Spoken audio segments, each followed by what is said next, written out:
Hello everyone, I know you are going to use this video for falling asleep, so before that, like this video, subscribe to the channel, and let me know where you are from. Also, what time is it? They say the house was never quiet, even when no one lived there. In the dead hours of night, people walking past would hear it, the low groan of wood under unseen footsteps. Whispers curling under the wind like something breathing through the cracks. It stood at the end of Briar Hollow, a crooked road that the town eventually stopped repairing. No one ever saw who mowed the lawn. No mail was delivered. No lights ever came on. But the curtains sometimes shifted when no wind blew. They tried to burn it down once. The fire wouldn't catch.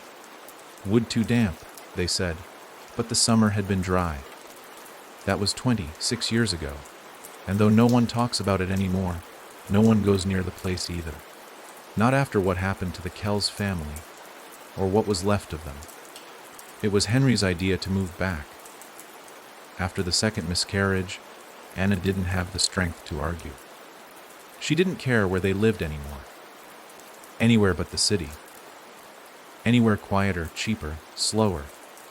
He'd inherited the place through a cousin neither of them had met, and when the lawyer handed over the key, it was wrapped in a black velvet cloth, like something too old and precious to be touched with bare hands.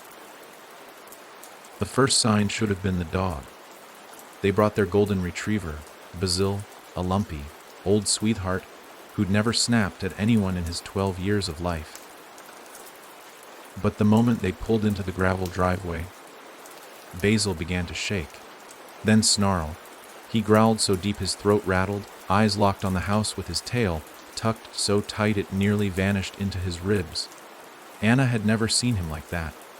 He wouldn't step out of the car. Henry rolled his eyes and went to the porch. The key didn't fit at first.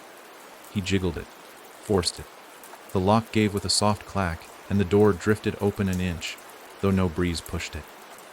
Inside, it smelled like wet leaves and forgotten rooms. Anna stood by the car, one hand resting on Basil's back, and watched as her husband disappeared inside. Then came the sound.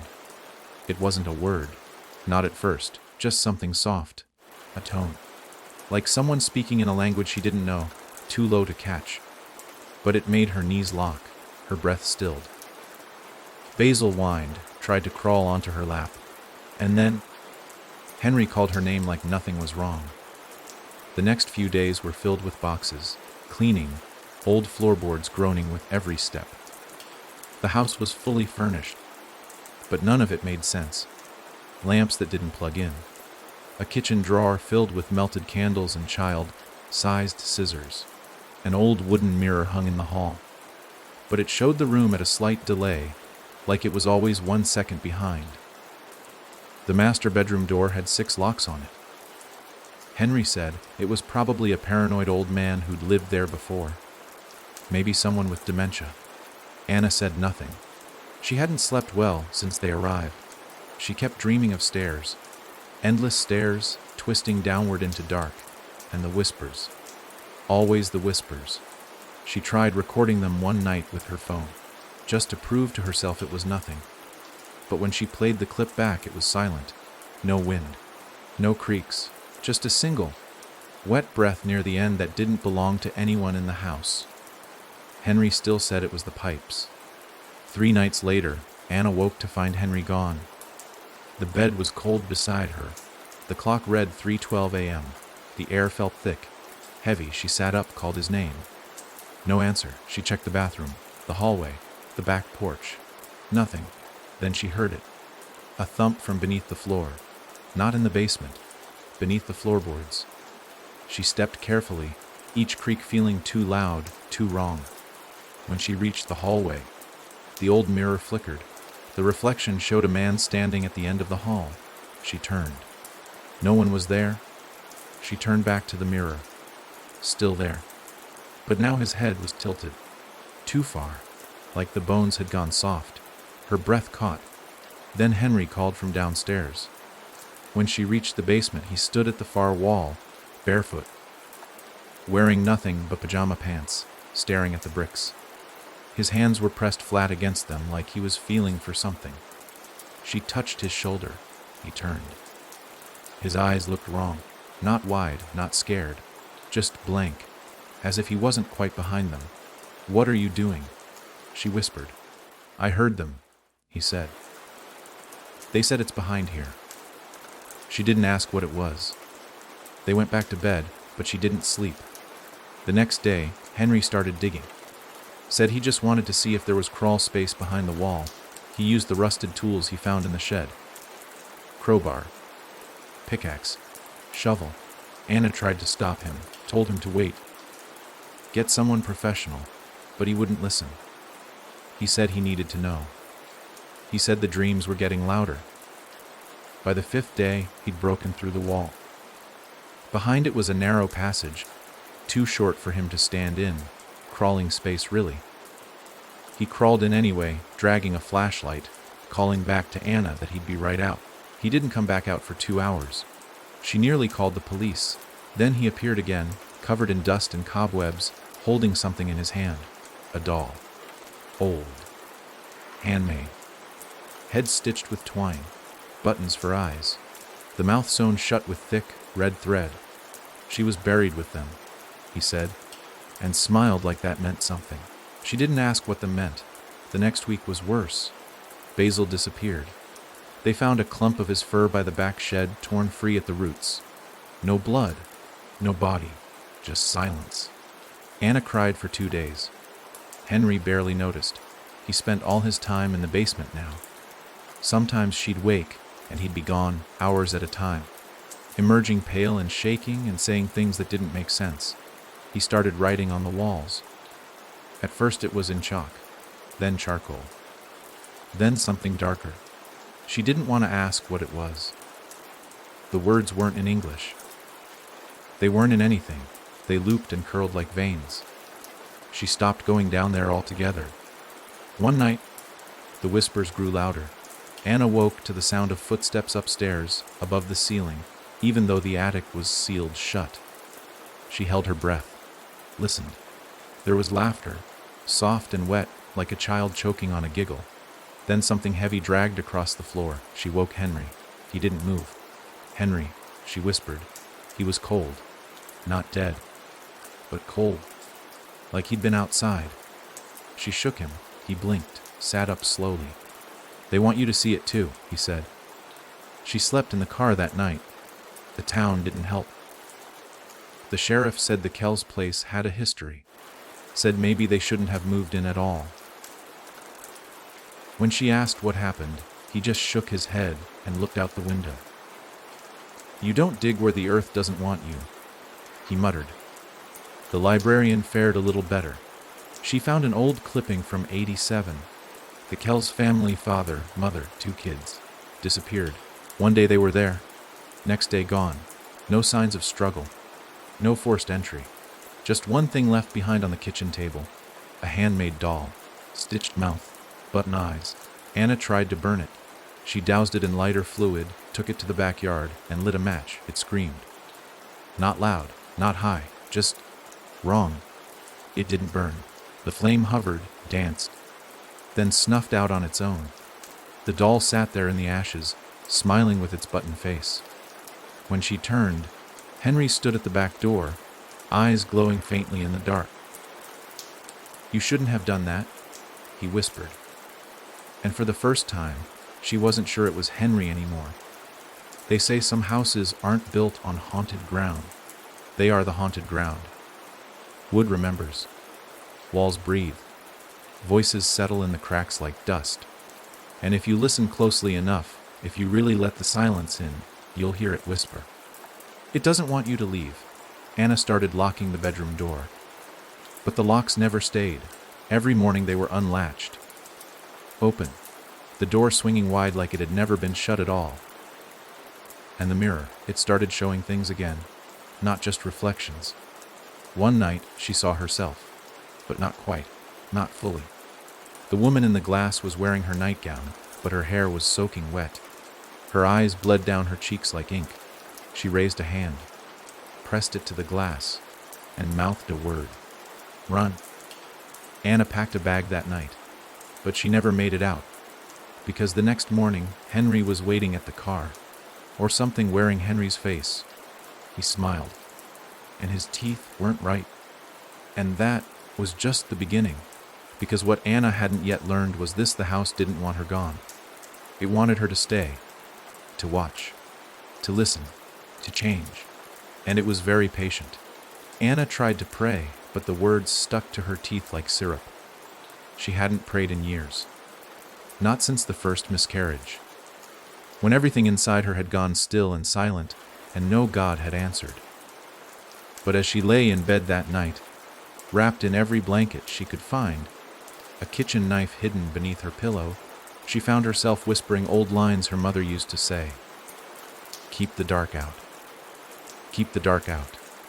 It was a child's rhyme, a ward against closet doors and under bed shapes. It hadn't worked then. It didn't work now. The dark stayed in the room like it had roots in the floor. She stared at the ceiling, waiting for the footsteps to start again. They didn't. Not this time. Instead, something much worse happened. The door creaked open, slow as breath, and Henry stood in the frame, shirtless, barefoot, dirt under his fingernails and streaked across his chest like he'd been digging again. His eyes gleamed in the dark. Anna didn't speak. He stepped forward. I found the room, he said, voice flat as water. The real room. It's not on the blueprints. She gripped the knife. Her heartbeat kicked in her ears. They left something down there, he added. Not just the doll. Something alive. She left in the morning, packed the bare minimum, wallet, phone, keys. No goodbye. No note. She didn't care what he found down there. If it meant staying in that house one more night, she'd rather walk barefoot through broken glass. The gravel crunched under her shoes as she crossed the drive. The car key slipped into the ignition like a prayer, and the engine clicked. Then nothing. She tried again. Click. One more time. Click. The third time it growled to life, but sputtered, wheezed, and died with a cough of smoke. She popped the hood. A rat's nest of wires, frayed, torn, chewed clean through, like teeth had been at it, and she knew she hadn't left the hood open. She slammed it shut. The front door creaked open behind her. Henry stood on the porch, smiling. Need a hand? He asked, voice sweet and sharp like broken glass dipped in honey. She ran. She made it to town by foot, 5 miles in flats, with her bag bouncing against her side and a sharp stone slicing her heel. She didn't stop. Not when the woods cracked behind her. Not when she saw her own face staring back at her from a tree trunk, smiling with button eyes. Not even when she passed the "Welcome to Briar Hollow" sign and it blinked. The library was open.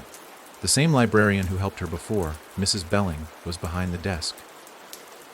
The second she saw Anna's face, smeared mascara, torn clothes, dried blood on her leg, she stood. "Oh God," she whispered. "You stayed there, didn't you?" Anna nodded. Mrs. Belling locked the front doors, drew the curtains, led her into the back, and there, in the dusty records room, she told Anna the truth. The Kells weren't the first. They were the most recent in a long line of vanishings. Families, mostly. Always people who didn't belong to the town. The house would sit empty for years, then someone would inherit it through some forgotten relative. Always distant. Always strange. And within weeks of moving in, they'd vanish. Or worse, some were found. Bits of them anyway. Bones, teeth, things buried in the crawl space under the house that didn't belong to animals. And always, that same handmade doll. Eyes made from onyx buttons. Mouth stitched shut with fishing line or red thread, each one slightly different, but always smiling. Anna asked why no one said anything, why no one stopped it. Mrs. Belling just looked at her. Because the house chooses who it wants. We can't stop it. Only it can. Anna didn't sleep that night. She stayed in the church basement. Pastor Julian let her use one of the cots they kept for the homeless. He handed her a Bible. She didn't touch it. She stared at the ceiling all night, wondering if it would start whispering. It didn't. But around 3 a.m., her phone lit up. No number, just a message. You forgot something. Then an image. The doll, sitting on her bed, mouth open, eyes glowing faintly. Behind it, a shape, tall, thin, wearing Henry's skin like a jacket that didn't quite fit.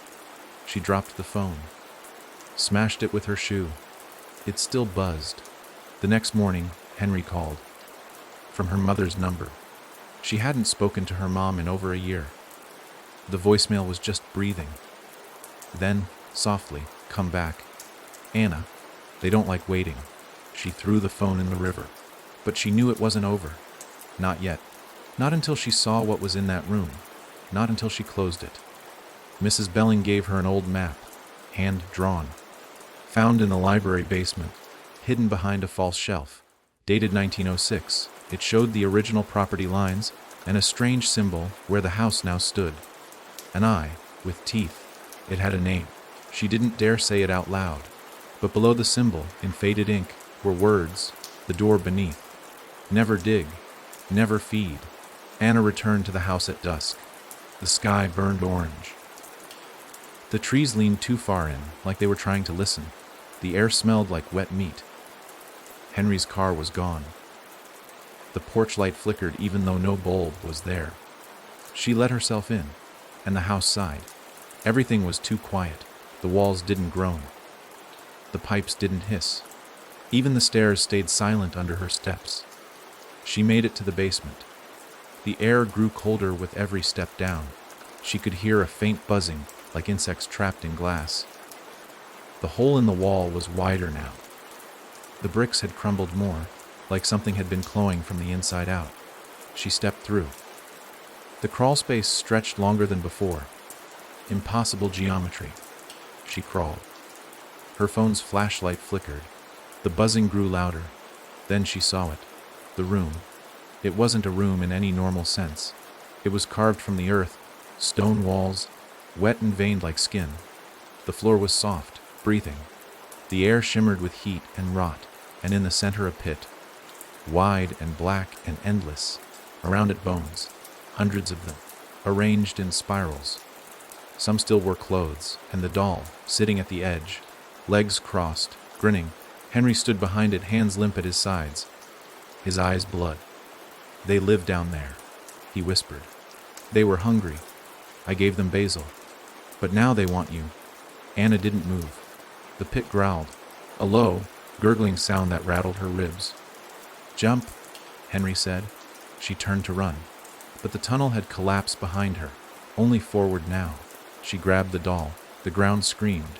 Henry lunged, but his face peeled. Mouth opening too wide, his scream 1,000 voices. She hurled the doll into the pit. The scream stopped. Silence. Then the earth shook. The walls cracked. Blood ran from the stone like rain. The pit closed in on itself, sucking the room into a howl of wind and dirt and ash. Anna ran. She didn't remember how she got out. She only remembers the light. The first light she'd seen in days. Breaking through the basement door as she crawled up, coughing dirt, and the sound of the house weeping. She left the front door open. By morning, it was gone. The entire house vanished. Only the foundation remained, and a small patch of dirt, warm and breathing. She left town that day. Never looked back. But sometimes when the wind is just right, and the world goes quiet, she still hears the house whisper her name, because some doors don't stay shut. Not forever. And the house, it remembers. There's a sound Anna hears in every quiet room now, a faint hum, like something whispering through drywall. Doctors call it tinnitus. Trauma-induced. They tell her to rest. Avoid stress. But Anna knows better. It isn't inside her head, it's outside. And it's searching. 6 weeks have passed since the house vanished. 6 weeks since the dirt stopped breathing, and the sky over Briar Hollow returned to its pale, broken blue. The town acts like nothing happened. Like it never happened. But Anna keeps dreaming of Henry. Not how he was before, how he was at the end. She sees him standing at the foot of her bed, face slack, jaw unhinged. whispering words that twist like worms in her memory. She wakes choking. Cold, hands shaking. She knows they didn't stop it. They only paused it. On the 6th Sunday, Anna receives a letter. No return address. Inside a single Polaroid, black and white. At first it's just shadows, but then she sees it, the porch, the same porch, the house, back. No damage, no burn marks, no proof it was ever gone. A timestamp on the photo, Zohar 3:13 a.m., same time Henry used to disappear. Beneath it, scrawled in a child's handwriting, "Do you remember where the door is?" She drives back to Briar Hollow. The road seems longer now, too long. Trees lean too close. She has to stop once and vomit at the shoulder, even though her stomach's empty. When she arrives, nothing. The house is not there. But the ground feels soft, like skin under a bandage. She walks to the place where the porch once stood, and hears singing, a child's voice, wordless, lilting. She turns. A boy, no more than 9, wearing a paper crown and no shoes. "Are you the lady who buried it?" he asks. Anna can't speak. He points to the dirt. "They said it's hungry again." She runs. Back to the car. Engine roaring. She doesn't stop until she reaches a motel 2 towns over. She locks the door. Stuffs a towel under it. Wraps a belt around the knob and the leg of the bed frame. Sleep doesn't come, but something else does. At 3:13 a.m., her motel television flickers to life. No remote, no power, just static. Then an image, the crawlspace lit by candlelight, and a man sitting cross-legged in the dirt. Henry. He turns to face the screen, smiles. "They don't want the doll anymore," he says softly. His mouth isn't moving. "They want you." Anna calls Mrs. Belling the next morning. She doesn't answer. Anna drives to the library. Closed. "For lease, sign in the window." She asks around. The building's been empty for years. Anna checks her phone's call history. No record of the call. No saved contact. No evidence Mrs. Belling ever existed.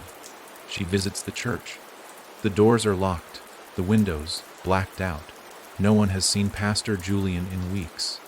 A neighbor says the last time he was seen, he was muttering about a gate in the ground and dragging a stained mattress into the woods. Anna stops sleeping altogether. On the 33rd night, Anna finds something under her hotel bed, a wooden box. No lock, just a lid heavy and warm. Inside, a photograph of Henry smiling, a bundle of thread, red, 2 onyx buttons, a matchbook, 1 match left. A slip of paper that reads, "Not the first, not the last. Close it for good." As she returns to Briar Hollow. Not because she wants to. Because she knows now the house doesn't need walls. It builds itself wherever it wants. And now, it's building again. She feels it every time the lights flicker. Every time a child hums a tune she doesn't know. Every time she walks by a mirror and catches something else blinking. She digs at night, right where the porch used to be. The soil is soft, wet, full of teeth. She reaches something cloth, pulls, a door, wood, blackened at the corners, carved with symbols she saw in her dreams. It opens inward. She climbs down. The ladder drips, the walls pulse. It smells like salt and rot. At the bottom, a corridor, and at the end, a room. This time, it waits for her. The pit is open, wider than before, buzzing with flies. The bones are gone, but the walls are covered in dolls, hundreds of them, each one facing the pit, each one bleeding from the eyes. She steps forward. The ground shifts beneath her. Then a voice behind her. "Welcome back." She turns. Henry, his skin is stitched, his mouth gone, only a black slit where it used to be. He moves toward her. She lifts the matchbook, strikes, lights the thread, drops it. The red thread burns fast. The dolls scream. The walls bleed. The pit begins to collapse. Henry lunges. But this time Anna doesn't run. She lets the fire take them both. She wakes in the field. No door, no pit, no house. But something in her chest is different. Something inside her is quiet, for now. But then she feels it. A hum. Far off. Low. Like a whisper. From beneath. It started with a hum in the earth. Not a sound exactly, more a feeling. like something alive moving just beneath the skin of the world. Some mornings, Anna would wake and feel her bones tuning to it, like she was being aligned to a song she couldn't hear but understood. It had been 3 weeks since the fire. 3 weeks since she climbed out of the hollow, scarred, ash-coated, lungs thick with smoke, and something else.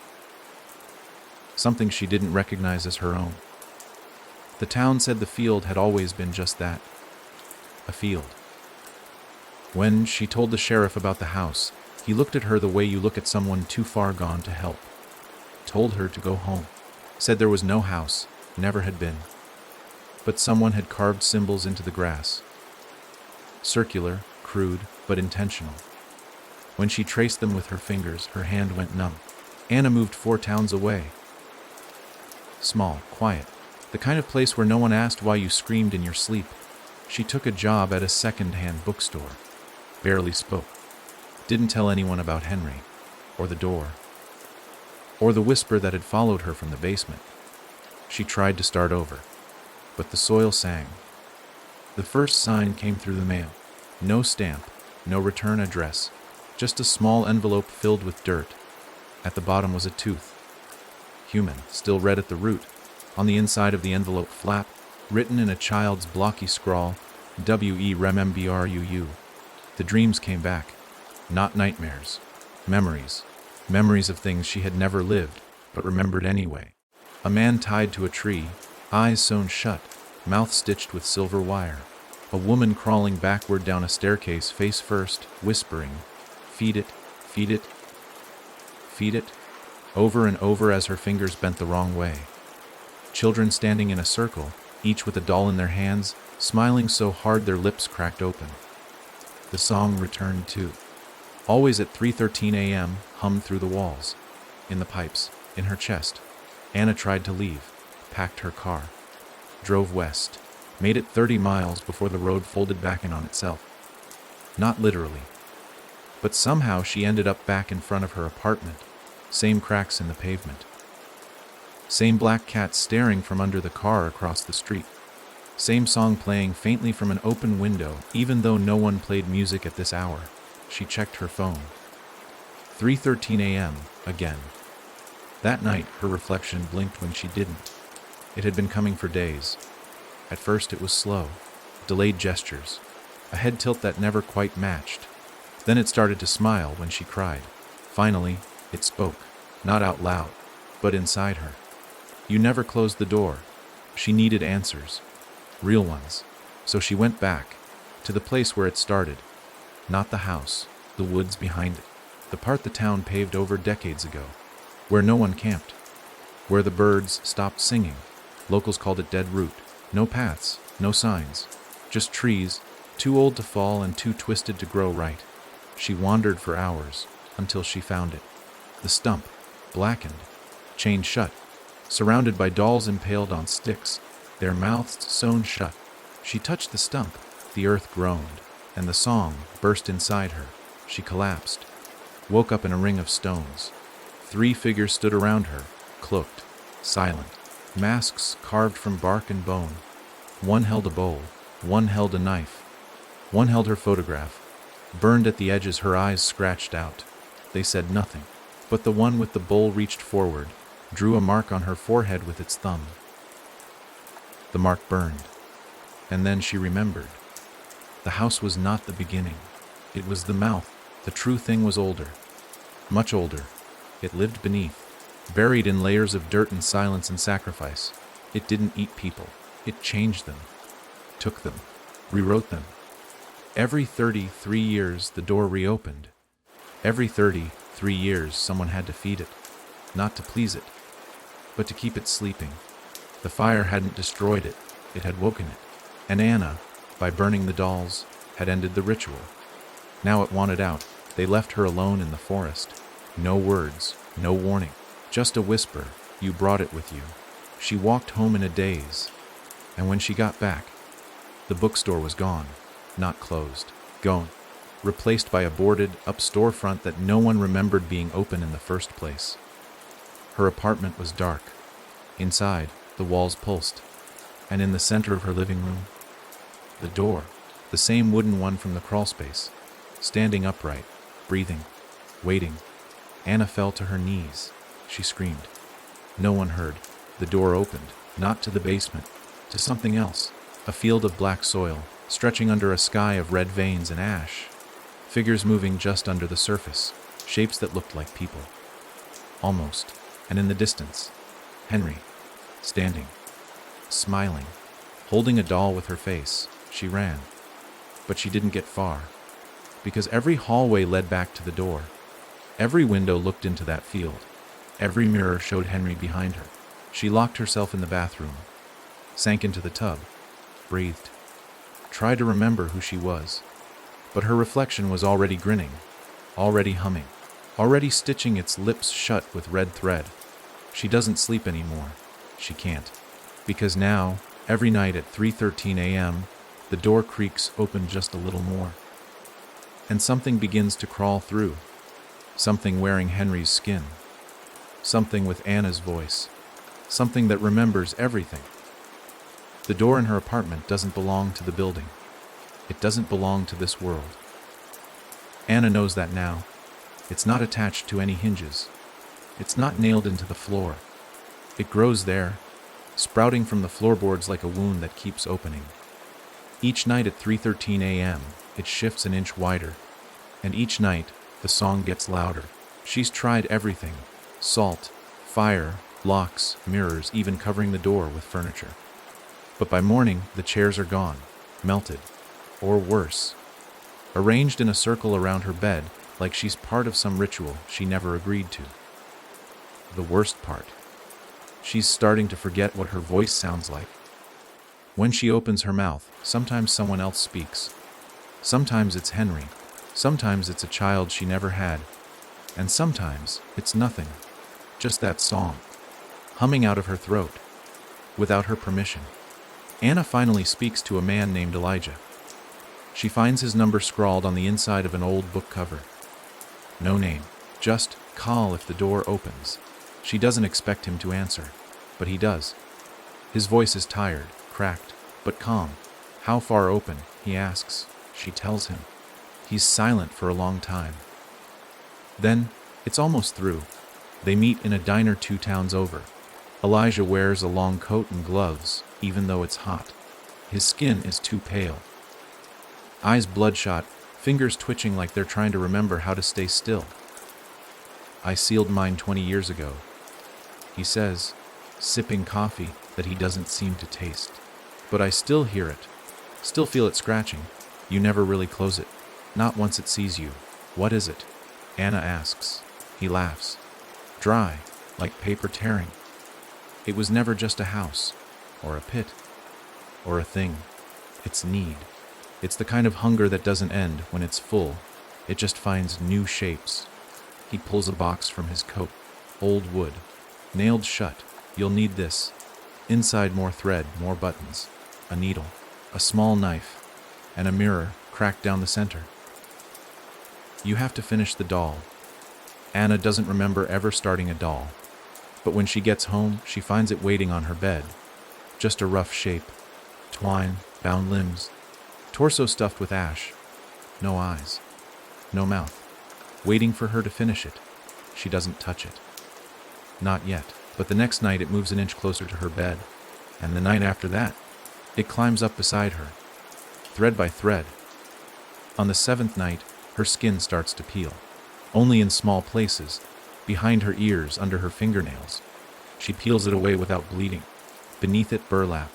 Her screams echo, but not from her throat, from the walls. The door creaks again, now wide enough for a hand, and something reaches through. It's her hand, but twisted, longer, nails sharpened, wrist stitched with red thread. It beckons. Anna finally finishes the doll, thread through the lips, buttons for eyes, twine laced through its chest. She doesn't know how she knows what to do, but her hands move with a purpose she doesn't question. She sets it on the table.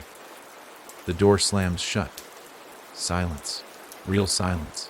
For the first time in days. But then the mirror cracks further, splits down to the frame, and her reflection begins to laugh. She shatters it with her fist, and underneath, Another mirror. This one shows the crawl space again, and Henry. Only now he's not alone. There are dozens of him, all stitched, all smiling, all holding dolls that look like her. Elijah calls, his voice frantic. "You finished the wrong one," he says. "It's not about making a doll. It's about making your doll. You've just given it a face." She turns. The doll is gone. The door is open, and standing in her living room is a perfect replica of her. Same face, same eyes, mouth stitched shut. But it moves, and when it smiles, the thread snaps and falls to the floor. It speaks in her voice, ready to switch. Anna runs, out the apartment, down the hall, into the street. But no matter where she goes, there are doors, on brick walls, on trees, in the back of parked cars, and they all open to the same place, the field beneath. She sees herself walking it, barefoot, carrying a candle that never flickers. Behind her, hundreds of others, all wearing her face, some smiling, some screaming, all stitched, all watching. She tries to jump off a bridge. The river below swirls like oil. She steps off and lands on her bed, back in her apartment. Back with the doll beside her, it curls into her side, whispers in her voice, "You can't leave. You're part of it now." Anna no longer sleeps. She doesn't eat. She doesn't cry. Because every emotion she has, the doll takes it, thread by thread, and soon, she knows, there won't be anything left. Just a husk, just a mouth with no voice. Just a doll on someone else's bed, whispering, thread by thread. The doll no longer pretends to be asleep. It sits in the middle of Anna's kitchen table, its head tilted too far, its stitched mouth stretched into a grin that wasn't sewn there before. It watches her, follows her with button eyes that reflect no light. She tried locking it in the closet. The next morning, it was in her bed, its head on the pillow beside her, thread unraveling in slow, careful spirals across her blankets. She tried burning it. The fire caught fast, flames chewing through the burlap body like dry leaves. But as the last scrap curled into ash, it screamed, not out loud, inside her. The sound carved into the bone behind her ears and sat there, waiting. That night, the dolls outside started watching. Yes, outside, dozens of them, standing on rooftops, sitting on power lines, nailed to trees, hung from doorknobs of houses she didn't live in, and all of them had her face now, her lips, her eyebrows. One even had the tiny scar on her chin from when she fell off a swing at age 7. The worst was the one across from her window. It didn't move, but its eyes did. They followed her. Even when the curtains were shut, she called Elijah. No answer. She drove to the diner where they met. Closed. The building had burned down 2 days ago, the bartender said. No survivors. No bodies found. But one thing was left behind in the ashes, a doll, with his face, its lips sewn shut, its hands nailed to the floor.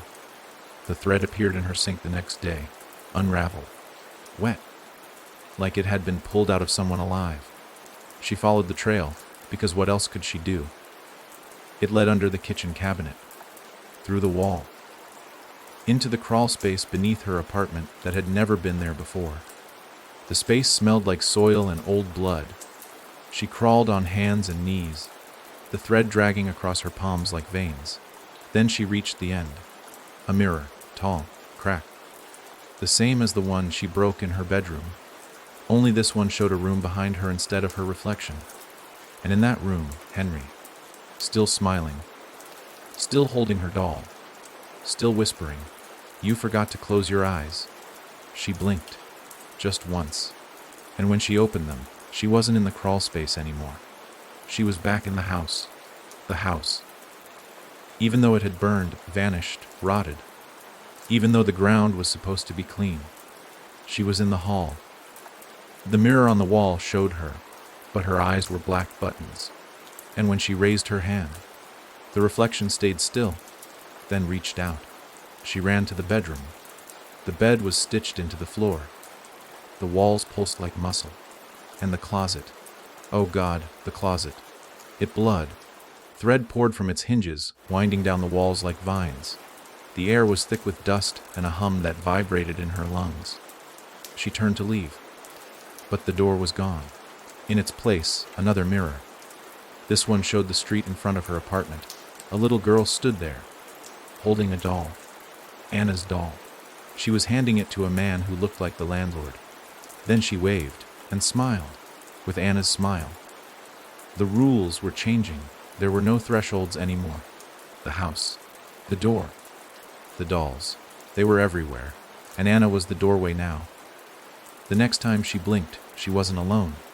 She was lying on her floor, and the stitched version of herself was crouched over her, brushing hair from her face. The thread sewn through its mouth was unraveling. Its voice came out like wind across a grave. "You look too long." It pulled a needle from behind its ear, threaded it through her lips. Once, twice again. Her screams couldn't get out, only hums.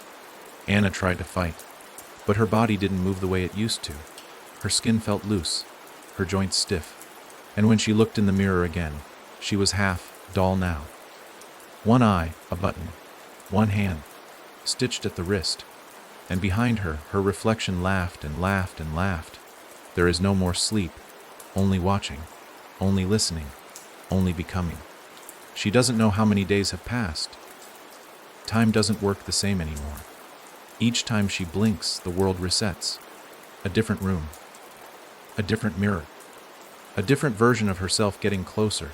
She's been in a hospital, a grocery store, a school at night. Each place had dolls. Each doll whispered her name.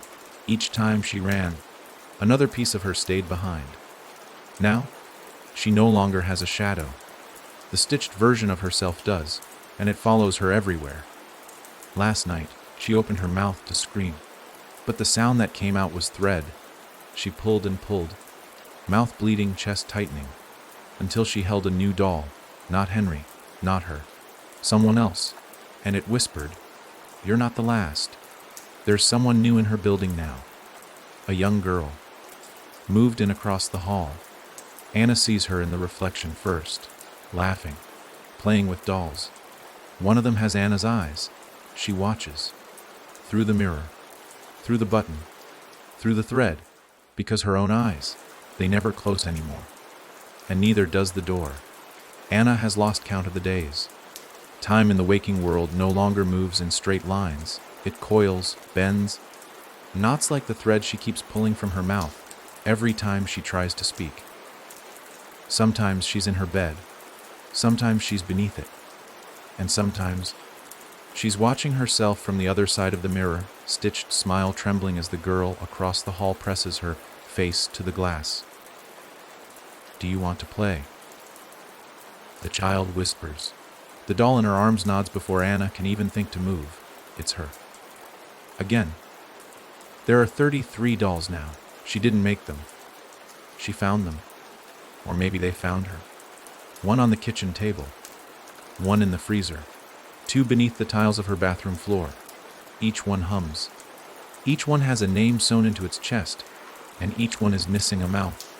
She stitches them shut by instinct, by necessity, because when their mouths are open, they speak, and their voices are hers. Tonight, she finds the 33rd. It's sitting in the chair Henry used to fall asleep in, when everything was still normal, when the worst thing they feared was another doctor's visit and another word like infertility or incompatible. This doll is different. Its mouth is already sewn. Its chest is stitched in reverse. And when she touches it, her own body stops. No breath, no movement, not even blinking. Only her mind still alive, still screaming. The doll opens its button eyes and blinks. She wakes in a room with no walls, only mirrors, endless. She sees herself reflected thousands of times, each version twisted, altered, broken in some small way. Some missing skin, some bleeding from the eyes. One has no head, another has too many. In the center of the room sits a little girl, the one from across the hall. She's threading a needle with hair. Anna's hair. "You gave them the first 32, the girl says, "but the 33rd was always yours." She holds out a final doll, identical, exact, It blinks when Anna does, breathes when Anna breathes, then whispers, "It's time to trade." Anna runs. But the mirrors have no exit. She slams into reflection after reflection, glass turning to skin, skin turning to thread. The girl follows, not walking, just appearing, everywhere. Her voice grows louder with each step. You open the door. You sang the song. You burned the old. No, you become the thread. She wakes again, in her bed. Morning sun spills through the curtains. Birds chirp, coffee drips in the kitchen. Normal, peaceful, too peaceful. She rises slowly, walks to the mirror. It shows her reflection, just one, just her. No button eyes, no stitches, no blood. Then it smiles and blinks. But Anna doesn't. She walks through her apartment. Everything is back. The furniture, the door, the light, even Basil, her dog, alive, wagging, happy. Henry is in the kitchen. He turns, kisses her cheek. "Sleep well?" he asks. She nods. But inside her head the song continues, soft, deep, a lullaby from under the floor. She plays along, wears her skin like a coat, sits at the table, smiles, pretends. But when Henry turns to grab the coffee pot, she sees the thread running from the back of his neck. Taut, red, wet, leading into the wall. She touches her own throat. Something pulses beneath the skin, a stitch, buried, pulling tighter. The world is a dollhouse now. Every corner built from thread and memory. She walks through town and sees people with glassy eyes and stitched smiles. A teacher humming the tune while writing names that unravel on the board. A child playing hopscotch with bones instead of chalk. A man sweeping the sidewalk with a broom made of hair. All of them blink out of rhythm. All of them stare when she passes. All of them remember. In her apartment, she finds the mirror gone. In its place, a window. Through it, darkness, not night. Nothing. But something is coming from that nothing. Crawling, clawing, building a new house one thread at a time. And on the wind, it says, "You were never meant to live. You were meant to be made." That night, Anna dreams of herself sewing. But the fabric is skin. The thread is vein. And every time she pulls the needle through, a new name bleeds into her mind. Faces she's never seen, but feels. The next ones. The next 33. And in her hand the pattern. An endless loop. A design etched into the back of her eye. The 33rd thread. Her. The template. The beginning and the end. When she wakes, her chest itches. She lifts her shirt. And beneath the skin, stitched with red, property of the hollow, she screams. No sound comes out. Only thread. Anna doesn't remember writing the name. But there it is, carved into the fog glass of her bathroom mirror in crude, shaky lines. Alarum. It wasn't her hand. It wasn't her voice. But she knows it's hers. The name drips. Not ink. Not water. Something thicker. Darker. The kind of red that lives inside things that were never meant to bleed. And underneath it, scratched in reverse like a warning whispered too late, "Do not speak it out loud." She tries to clean it off. The mirror bleeds. She covers it with a towel. The towel rots by morning. Every reflection now shows the word, in puddles, in spoons, in windows. Even in the shine of Henry's eyes. She asked him once, "Who's Maloran?" He just smiled, then answered with a voice that wasn't his, "You don't remember being born, do you?" The stitches in her skin tighten each day. What started as a single red thread at her collarbone now weaves beneath her arms, around her ribs, hugging her tighter. She tried to cut it. The scissors screamed. Her fingers grew numb for hours afterward. Sometimes she catches herself humming, needle in hand, stitching into paper, bark her own pillowcase. She wakes up surrounded by dolls that weren't there the night before. One of them breathes. The new girl across the hall has gone silent. The hum from her apartment stopped 3 nights ago. No lights, no movement. Anna knocks. No answer. So she picks the lock with a bobby pin, an old trick her mother taught her once, back when life was made of simpler fears. Inside, no furniture, no girl, only dolls. Hundreds. stacked to the ceiling, pinned to the walls, hanging from the ceiling like butchered animals. Each one has Anna's eyes, and each one whispers the same name in the same high, fragile voice, Maloran, Maloran, Maloran. She runs. Out of the building, into the night. But the streets are wrong again. Twisting, moving. The signs change as she passes. Welcome to Maloran. Exit, not available. You were always here. The stoplights pulse like heartbeats. The sidewalks crack in spirals. The manhole covers hum. And every window on every building shows a different version of her. Some screaming, some laughing. One pressing a knife to her throat, but not cutting, just smiling. She calls Elijah again even though she knows he's dead. The phone rings once, twice. Then a voice answers, but it's not Elijah, it's her. Softer, younger. Wrong. Why are you running? The voice asks. Anna doesn't reply. Don't you remember what you are? A pause.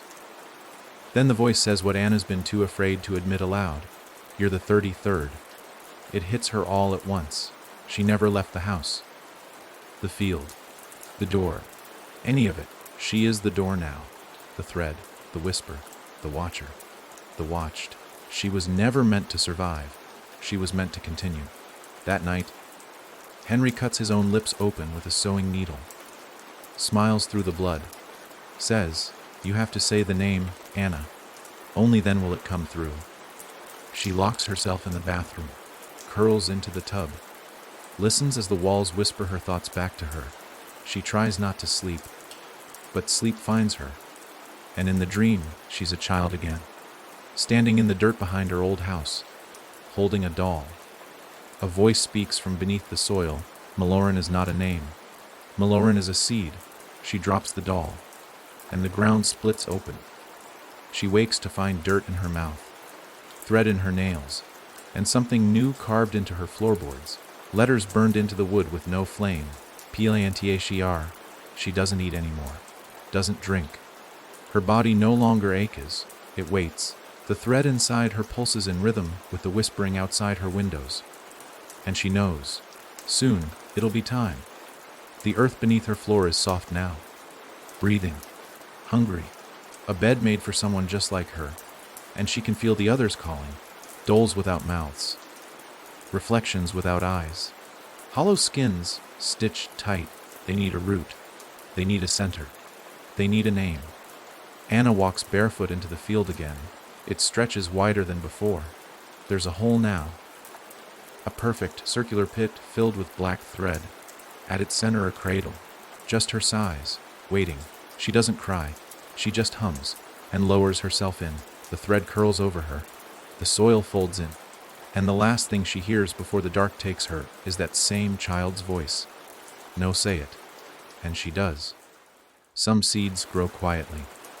They split beneath the soil in silence, roots reaching downward while the world above continues as if nothing has changed. Anna is that seed now. But she didn't grow upward. She grew inward. And what she grew into was something that no longer needed to breathe. Briar Hollow is quiet again. The field behind the vanished house is overgrown. Children dare each other to cross it, but none do. Not since the last one came back crying blood and whispering someone else's name. The town council paved over the lot. Built a fence. Put up a sign. Condemned. Sinkhole risk. But the truth doesn't live on signs. It lives in the roots. In the songs the wind carries when no one's listening. And in the shadows that don't match the shape of anything above them. Anna's name is no longer Anna. It's not spoken with lips or read in ink. It's threaded through the bones of the land now. A chant stitched into every rusted nail and rotting doorframe within a 2-mile radius of where she once stood. You don't say it. You feel it. And once it's inside you, there's no forgetting, only becoming. Down in the soil, she doesn't dream like she used to. Now she remembers. Every scream from every doll, every whisper from every stitched mouth, she feels them like teeth under skin pressing outward. And they call to her. Not as Anna, not even as Maloran, but as the hollowed kind, the first of the 33, the one who opened the door and stayed. Above, the little girl from across the hall walks alone. Parents moved out, took everything, but she stayed behind. The thread inside her had already taken root. She sings lullabies in languages no one taught her, draws dolls with mouths sewn shut, and names etched in red ink: Anna, Henry, Malorin, you. One name for every window in the building. And now, she stopped drawing. Now she's building. She has a shoebox. Inside it, dirt, twine, needles, and hair. Her mother's hair. Her own. And one small bundle of skin that flakes like ash when touched. She plants it in the box, waters it with blood from a finger she never bandages, and each morning, she checks it like flowers on a windowsill. Each day, the soil hums louder. Across town, Elijah's voicemail comes back online, but it plays backwards. Anyone who calls hears garbled sounds, whispers layered under static. But if you slow it down, it's Anna's voice, saying one word over and over: soon. Strangers start arriving in town. They don't ask questions. They don't talk much. But they all rent rooms near the field. They all stare at the same crack in the pavement each morning, and every single one of them hums in their sleep. Not melodies, not songs, instructions. The girl walks the edge of the condemned field one night, carrying a matchbox, carrying a doll. She places the doll in a hollow tree and lights a single match. Lets it burn until the flame kisses her nail, then drops it inside. The tree doesn't burn, but it weeps black smoke for 9 days. On the 10th, it splits open like a mouth and whispers, one of 33. People begin to disappear, quietly. First, a delivery driver, then a librarian, then a teacher who always stayed late grading papers. No bodies, no signs, just a red thread nailed to their pillow, a name written in crooked script beside it. Sometimes their own, sometimes Anna's, sometimes a new name entirely. The building Anna once lived in breathes now. The pipes throb, the walls sweat. Tenants say the floors feel warm, pulsing like veins. No one lasts more than a week. One couple vanished mid-move-in. Boxes left on the curb, still sealed. Inside one, a doll made of their clothes, smiling, waiting. Under the town, beneath the field, deeper than bone, she waits, she listens. And with every stitch, every whispered name, every finger prick from a curious child, she grows. Not taller, not wider, but closer, to breaking through. She is not spirit, not ghost, not God. She is the hush before the door creaks, the red thread tangled in your laundry, the blink that wasn't yours in the mirror, the hum behind your favorite song that was never there before. One night, the girl opens the shoebox. The soil is gone, replaced by a smooth wooden surface, painted black, carved with 33 names. Only one space left. She picks up the needle, threaded, ready, smiles, then whispers to the empty space, "It's time for the next one." Afar away, a woman working late hears her name in the vents. A man sees his own eyes sewn shut in a dream. A child coughs up thread, and across them all, a whisper spreads. The hollowed kind remembers. The woman's name is Delilah Boone. She doesn't know it yet, but she's next. She works night shifts at a nursing home 2 towns over from Briar Hollow, cleaning linens, checking vitals, closing the eyes of the newly dead. She's practical, level-headed, doesn't scare easy. But lately, the silence is starting to scratch. It begins with a patient. Mr. Harlan, room 113, 91 years old, vascular dementia, nonverbal. Forgotten by family years ago. One night, she finds him sitting up in bed, smiling. Not unusual, except his mouth is stitched shut. Black thread, neatly sewn from cheek to cheek. Delilah rushes in, panicked. But when she blinks, he's lying down again, mouth open, snoring. No thread, only a faint hum vibrating through the bed frame. She doesn't mention it. The next morning, a thread is wrapped around her pinky. She wakes up tangled in it. Thin, red. It bites into her skin like it's growing from her. She yanks it off, tosses it. But it crawls back to her pillow by nightfall. Delilah stops sleeping. She sees shadows in her peripherals that disappear when she turns. She hears a voice humming in the industrial dryers. And one night, while folding bed sheets, she finds something caught in the fabric. A doll. Crude. Threadbare. Its face is hers. She drops it. Backs away, it lands face down. But when she turns off the lights, it's sitting upright on the table. Smiling. Waiting. She visits her grandmother's grave for comfort. She hasn't been there in years. But when she arrives, something's wrong. The grass is dead around the headstone. Flies buzz even though there's no body left to rot, and at the base of the stone is a fresh, white tag, Delilah Boone 10 of 33. She drives home fast, but the roads have changed. No street signs, no radio, just the hum. Always the hum. She passes the same bent tree 4 times before she realizes she's not leaving. The GPS shows her location blinking in place, dead center in a blank field. She throws the phone out the window. Still finds it buzzing in her lap 5 minutes later. Back at the apartment, everything feels off. The door is wrong. The hinges blink. The floor is warm and soft like skin. And her reflection is humming with its mouth sewn shut. Delilah locks herself in the bathroom, breath shallow, hands shaking. She cuts off the lights. Darkness brings no peace, because in the silence, the hum sings. And behind the shower curtain, something moves. Slow, deliberate, stitch by stitch. She yanks it back, nothing. But the tub is filled with dolls, all with her face, all missing mouths. One has its eye open, and it winks. She goes to the police. They send her home. Suggest medication, stress leave, a long bath, and some rest. The next morning, one of the officers is missing.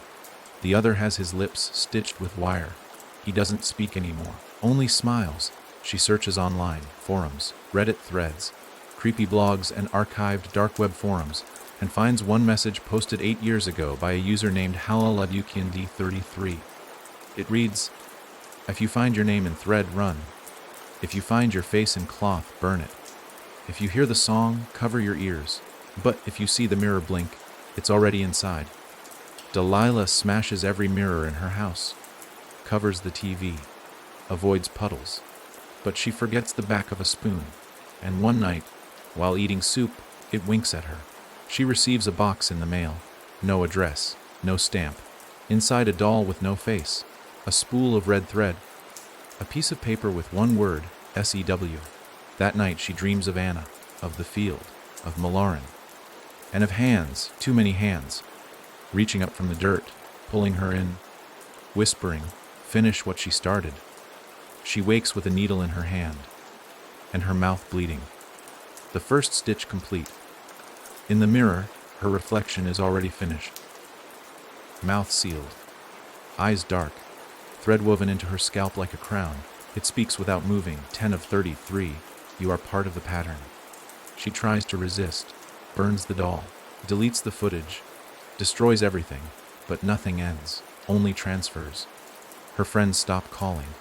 Her phone only receives one number now. A child's voice on the other end, shown into silence, sewn into skin. Cut out the tongue. Let the song begin. Then a giggle, then a dial tone. The final night arrives. She locks the doors, plugs her ears, draws a circle in salt around her bed. But when she opens her eyes, she's standing in the middle of the field. The sky above her stitched shut with thread, and 32 dolls seated in a circle, waiting for her. Each one turns its head, and in one she sees her own face, tears sewn into the cloth. They all begin to hum. She covers her ears, but the sound is inside now. A thread winding around her spine, pulling tight. Her hands move on their own. They pick up the needle and begin to sew. The field doesn't forget. Long after Delilah disappears, the wind in Briar Hollow still hums her name. You have to know what you're listening for. It's not the kind of sound that hits your ears. It lands behind your eyes, burrows into your thoughts like a memory you're sure isn't yours. And if you follow it, if you're foolish enough to stand in the middle of that wide, breathless silence, you'll see it, the dolls. All 33 of them, waiting, one seat still empty. But not for long. Miles away, another thread begins to tighten. His name is Cyrus Lane, an archivist for a local museum in a nowhere town that's one highway away from forgetting itself. He spends his nights cataloging dusty books, filing old photographs, logging whispers of a history nobody reads. He's always been drawn to patterns. He sees them in everything: window cracks, static on old televisions, the blood spatters left behind by history's forgotten crimes. But lately, the patterns have started to look back. It begins with a photograph, a grainy black and white image of a house that doesn't appear in any of the museum's records. It shouldn't be there. The tag reads Briar Hollow, 1974. In the foreground stands a woman, mouth open mid-scream, arms outstretched. Behind her, a figure in the window. No eyes, no mouth, but stitched lines carved into its face like a grotesque smile. When Cyrus blinks, the figure is closer. He drops the photo. But the next day, it's on his desk again. And this time, it's warm. Cyrus dreams of thread now. He dreams of teeth made of buttons, of hands that pull him under floors, under skin, under time. He wakes up with pinprick holes in his fingertips, as if he's been sewing in his sleep. He stops logging photographs, starts collecting them instead. Each image is wrong in a new way: a wedding where every guest has a stitched mouth, a school photo where all 33 children wear the same hollow face, a funeral where the casket is filled with dirt and the priest holds a doll instead of a Bible. He hears the name whispered once, at 3:13 a.m., in the middle of a blackout. A child's voice behind his refrigerator. Cyrus. Followed by the sound of thread unraveling. The next morning, there's a new exhibit box in the museum basement. He didn't approve it. No one knows where it came from. Inside, a doll, a spool of red thread, a cracked mirror with a number burned into the glass, 11 of 33, though he tries to ignore it. But the lights flicker every time he walks past, and the doll, it changes positions when no one's looking, always closer to the exit, always facing him. Cyrus becomes obsessed. He finds the name Maloran in 3 different ledgers, once carved into the back of a wooden cradle from 1910, once etched into a music box from the 1880s, one that plays a lullaby in reverse, and once scratched into the inside of an old mirror frame. The letters shimmer in the dark like wet ink. When he touches them, the thread around his fingers tightens. One night, he finds a film reel labeled Dio Naut Pillai. He plays it. It shows a stitched figure walking through the field. The figure stops, turns, looks directly into the lens, and speaks with Cyrus's voice. The pattern remembers. He wakes up on the museum floor. The reel is gone. His hands are covered in thread. He's holding a needle. And beside him sits the doll, mouth still open, waiting. From that day on, every visitor to the museum hears something. Some say it's a low hum in the archives. Some say it's whispers near the fire exit. Others say the dolls in the folk art display blink when no one's watching. Cyrus never goes home again. He sleeps in the basement. He stitches things that aren't broken. And every night he dreams of the field, the circle, the seat with his name on it. The threads reach farther now, across counties, states, borders. Each new stitch brings them closer. Each new silence stretches wider, and in the places where the name is spoken, accidentally, quietly, in dreams, the dolls begin to stir. They don't walk, they don't run, they wait. Because once 33 are chosen, the pattern finishes itself, and the real door opens. Somewhere beneath the earth, Anna stirs. She has no eyes, no lips, no name, only thread, only song, only memory. No one remembers the doll maker's name, not even Anna. But when she dreams now, thread bound beneath the soil, she sees him clearly, hands covered in soot, fingernails black with dried blood, eyes like shattered marbles, cloudy and endless. He doesn't speak. He stitches, always stitching, through cloth, through skin, through time. They say the doll maker was the first to find it, the thread, the pattern, the mouth in the dirt. Before Briar Hollow had a name, before the town had roads, He wasn't born. He was tied together. By hands older than the land, with bones carved from old trees and sinew pulled from voices long forgotten. He was made to serve one purpose, complete the 33. Because the hollow can't open by hunger alone. It needs symmetry, a perfect circle of silence. 33 mouths sealed, 33 lives ruined, 33 bodies made of thread, ash, memory, and obedience. The dollmaker lives beneath the field now, not dead, not alive, functioning. His workshop isn't a room, it's a feeling. You fall into it when you forget why you entered a room, when you see your reflection smile before you do, when you cough and thread comes out. He lives in those moments. And when he senses you, he adds your name to the list. It's not a list written in ink, it's carved into wood, bone, clay, etched into the fingernails of the chosen. When Cyrus Lane stops cutting his nails, it isn't laziness, it's fear. Because under the dirt, in the crescents of each finger, 12 of 33, just like Delilah before him, just like the others, each unaware, until it's too late.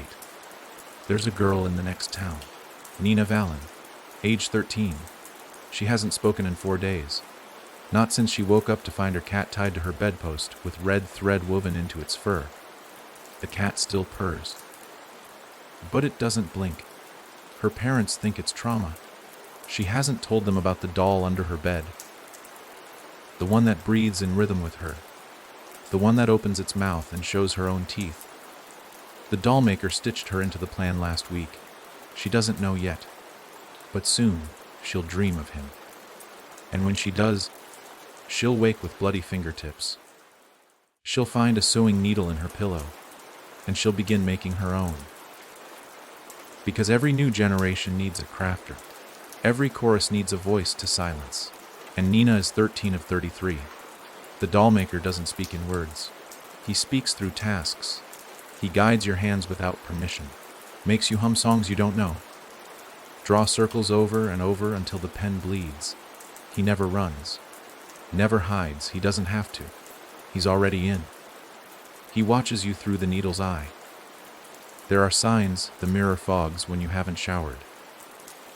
Your pillow always faces the field. Your shoelaces tie themselves tighter each day. You find buttons in your food. You hum while chewing. You remember things that didn't happen to you.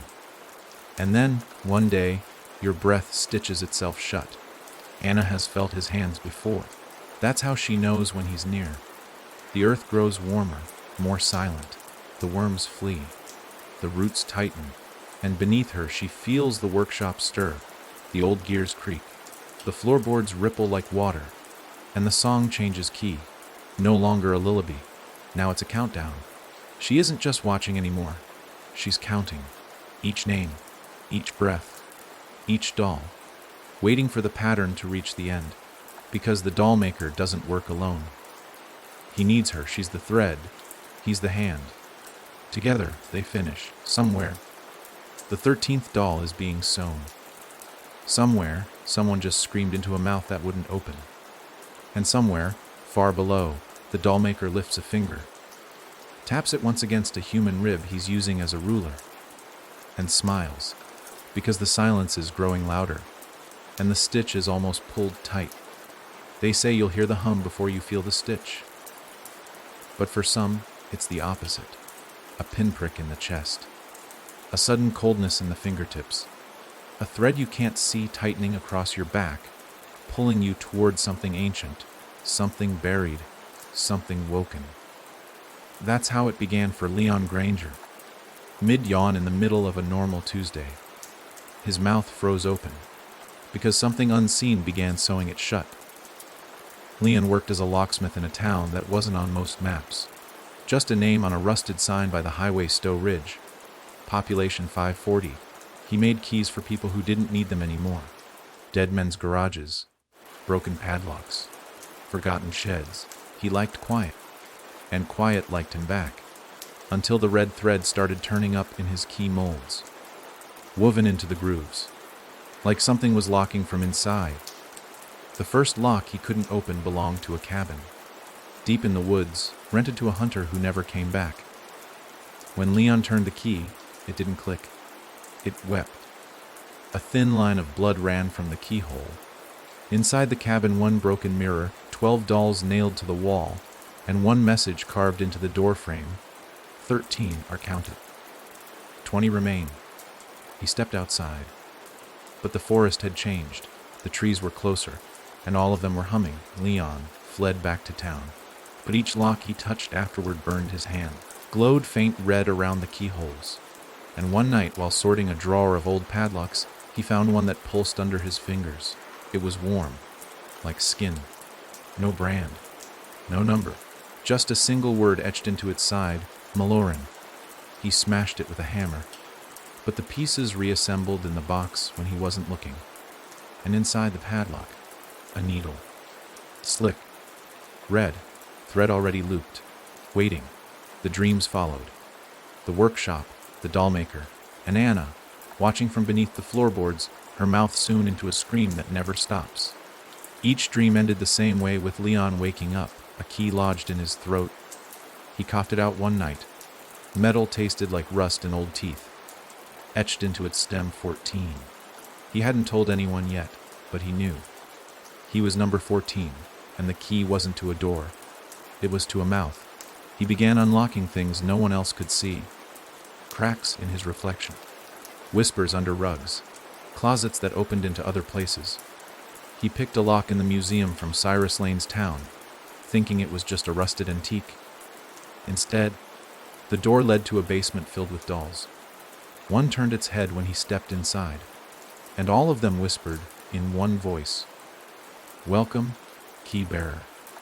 There was a mirror in the corner, old, spiderwebbed with age. In it, he saw Anna again, only this time she moved when he didn't. She lifted her hand. Thread wound around her fingers like veins. She pointed to her chest, to something stitched shut beneath her ribs, and he understood. The needle is the lock. The thread is the key, and someone had already begun unlocking her. The dollmaker visited Leon that night, not in person, in pressure, the weight of 1,000 keys on his spine, the sound of scissors dragging across bone, and the voice that spoke through the needle left beside his bed. "It's not enough to lock the door. You must become the lock." Leon's hands moved on their own, threading, binding, tightening around his own wrists until they bled. He blacked out, woke up with a doll on his chest, made of his own hair, wearing his work uniform, holding a key with no teeth, no cuts, just a smooth, blood-warm shaft. The keyhole in his chest appeared 2 nights later, between the ribs, subtle, almost hidden, but it pulsed when the hum rose. And when he placed the blank key to it, something inside him turned. He remembered a town that doesn't exist anymore. He remembered a house that burned but never stopped whispering. He remembered Anna, her eyes gone, her voice sealed, her hands pressed against the inside of mirrors that didn't reflect anything real anymore. And beneath it all, he remembered the pattern, the 33, each one tied to a piece, a function, a purpose. He wasn't just the key, he was the trigger, the signal that the door is nearly ready. Now Leon walks through towns unnoticed. He doesn't speak, doesn't blink. But when he passes, locks rust shut, mirrors fog, and someone nearby always hums without meaning to, because the pattern remembers, and it repeats. Each generation another thread, each thread another roll, each roll another silence to be sown. And when all 33 are named, the dollmaker unlocks the hollow, and what spills out won't have a mouth, only eyes and thread, and your name carved in its chest. The floor beneath Briar Hollow isn't made of soil anymore. It's thread, dense, black-red, coiled tight like veins too full to pulse, and it moves, slow, steady, with the breath of something dreaming just beneath the planks. It listens, waits, and sometimes late at night it whispers, not with words, with names. And lately, it's been whispering a new one. Mara. Mara Ellison lives 3 stories above the whisper. She doesn't know it yet.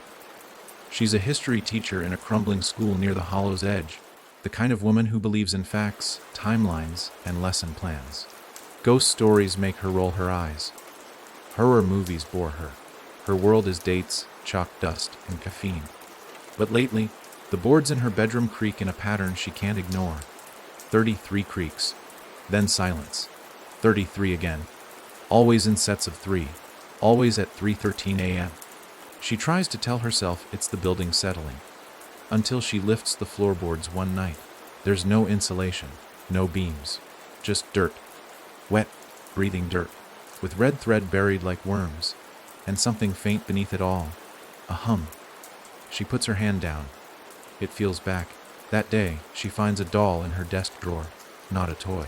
Something older. Its arms stitched from braided hair. Its eyes made from shards of glass. Its mouth sewn shut. And around its neck a tag with her name burned in. 15 of 33. She brings it home. Leaves it on the porch. Next morning, it's on her pillow. She throws it away. It comes back, sitting at the kitchen table with a knife in its lap. She tries to burn it. The fire screams. But the doll does not. It grins. Thread tightening across its face like a secret being pulled taut. The dreams begin. Mara standing in front of her class, all the students silent, mouths sewn closed. She opens the textbook to find pages made of skin. The words bleed as she reads them. Her voice isn't her own. It's Anna's. Sewn to her throat like a scarf of breath and memory. She visits a therapist. He listens. Then asks, "Have you ever said your name in the dark?" She shakes her head. He smiles. And when he does, Mara sees the stitch behind his ear. Just one, but pulsing. Threk, waiting. At school, the chalk hums. Her shadow blinks before she does. One morning, she finds her class has written a phrase over and over on the board.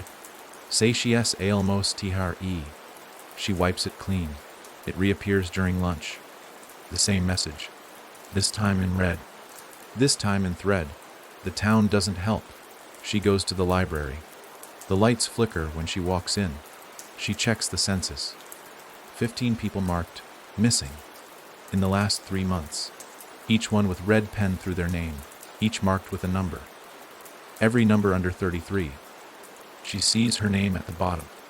Already crossed out. Already labeled 15. That night, the whisper under her floor gets louder. It says her name in a voice like wet paper tearing.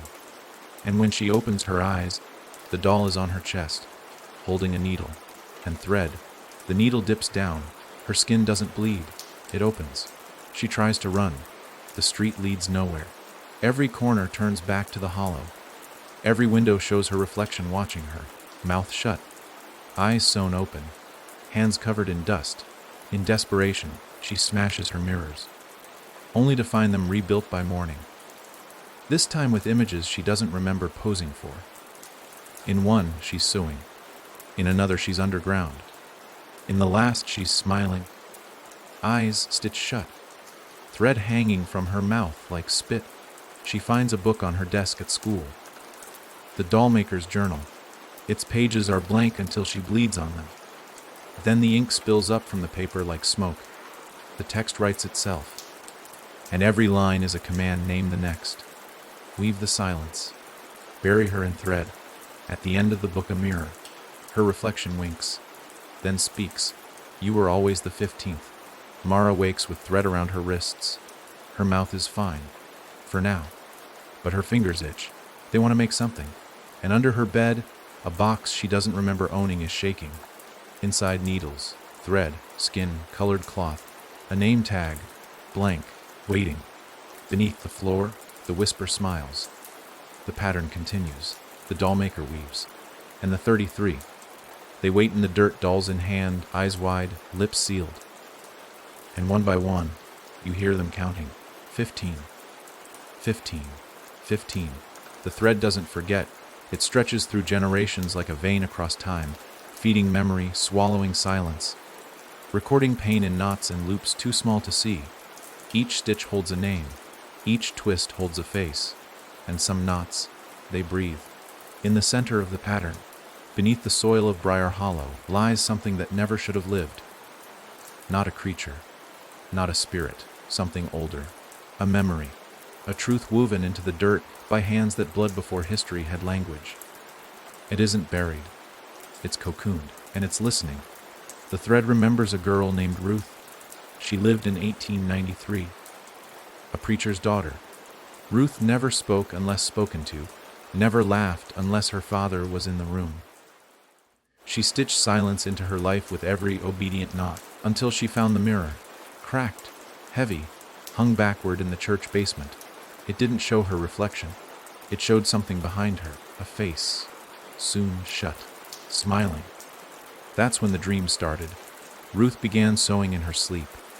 Cloth made from choir robes, stuffed with dirt from unmarked graves. She named the first one, Father. When he woke to find it on his chest, he screamed so loud the whole town heard. By the time they broke the door down, he was gone. Only the doll remained, smiling, mouth stitched into a prayer no one recognized. The thread remembers Ruth's hands, small, bleeding, fast. She stitched 33 dolls in total before they found her in the bell tower, eyes black. Thread wound around her throat. She wasn't dead, but she didn't move. The wind turned her head slightly each day, like it was adjusting her view of the field. They buried her under the church, but the grass never grew there again. Only thread. The thread remembers Cyrus. It remembers Delilah, Leon, Mara. It remembers the ones who burned and the ones who stitched. And Anna.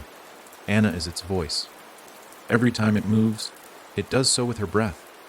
Every new name whispered into the hollow is said with her lips, even now, sealed as they are. The thread doesn't stretch forward like time. It spirals, loops, returns. And that's how it remembers you before you even arrive. In a quiet town 2 states over, a young boy draws patterns in his oatmeal. His mother laughs it off, until he draws the same shapes in his sleep, into his own skin. The thread remembers his name, 16 of 33. In a halfway house near a lake, a woman with no tongue hums lullabies at night. The melody causes others to bleed from their ears. The thread remembers her too, 17 of 33. Each time a name is added, the pattern tightens, and with each new stitch, the dollmaker carves another symbol into the hollow's walls. They aren't sigils. They aren't warnings. They're keys. Because the door isn't opened with locks. It's opened with memory, and the thread is the map. Mara finds a journal beneath her floor, written in red ink in a hand that matches her own. She doesn't remember writing it, but every line is a memory she hasn't lived, a prayer she hasn't spoken, a ritual she's already performed in another life. The final page has a name, not hers, a stranger's. But when she speaks it aloud, her mouth burns, her teeth crack, and something beneath the floor sighs. That night, her tongue is gone, not torn, not cut, just unwoven, replaced with thread.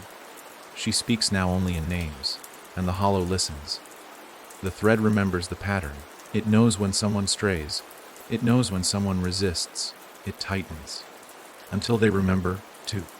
And when the 33 are complete, the thread won't be used to close anything. It will be pulled. All at once, like the final tug on a noose. And what's waiting beneath? It's not a god. It's not a demon. It's every forgotten memory, every silenced scream, every doll that ever watched you blink in the dark. Because the thread remembers what you forgot, and it's coming back through you. The house appeared overnight, no trucks, no construction, no permits. Just there, at the end of a dead road in a neighborhood that didn't have dead ends before. It was old, but not ruined. Shutters closed, roof sagging slightly, white paint flaked like dead skin. A porch that leaned a little too far forward, as if the house were listening. Waiting.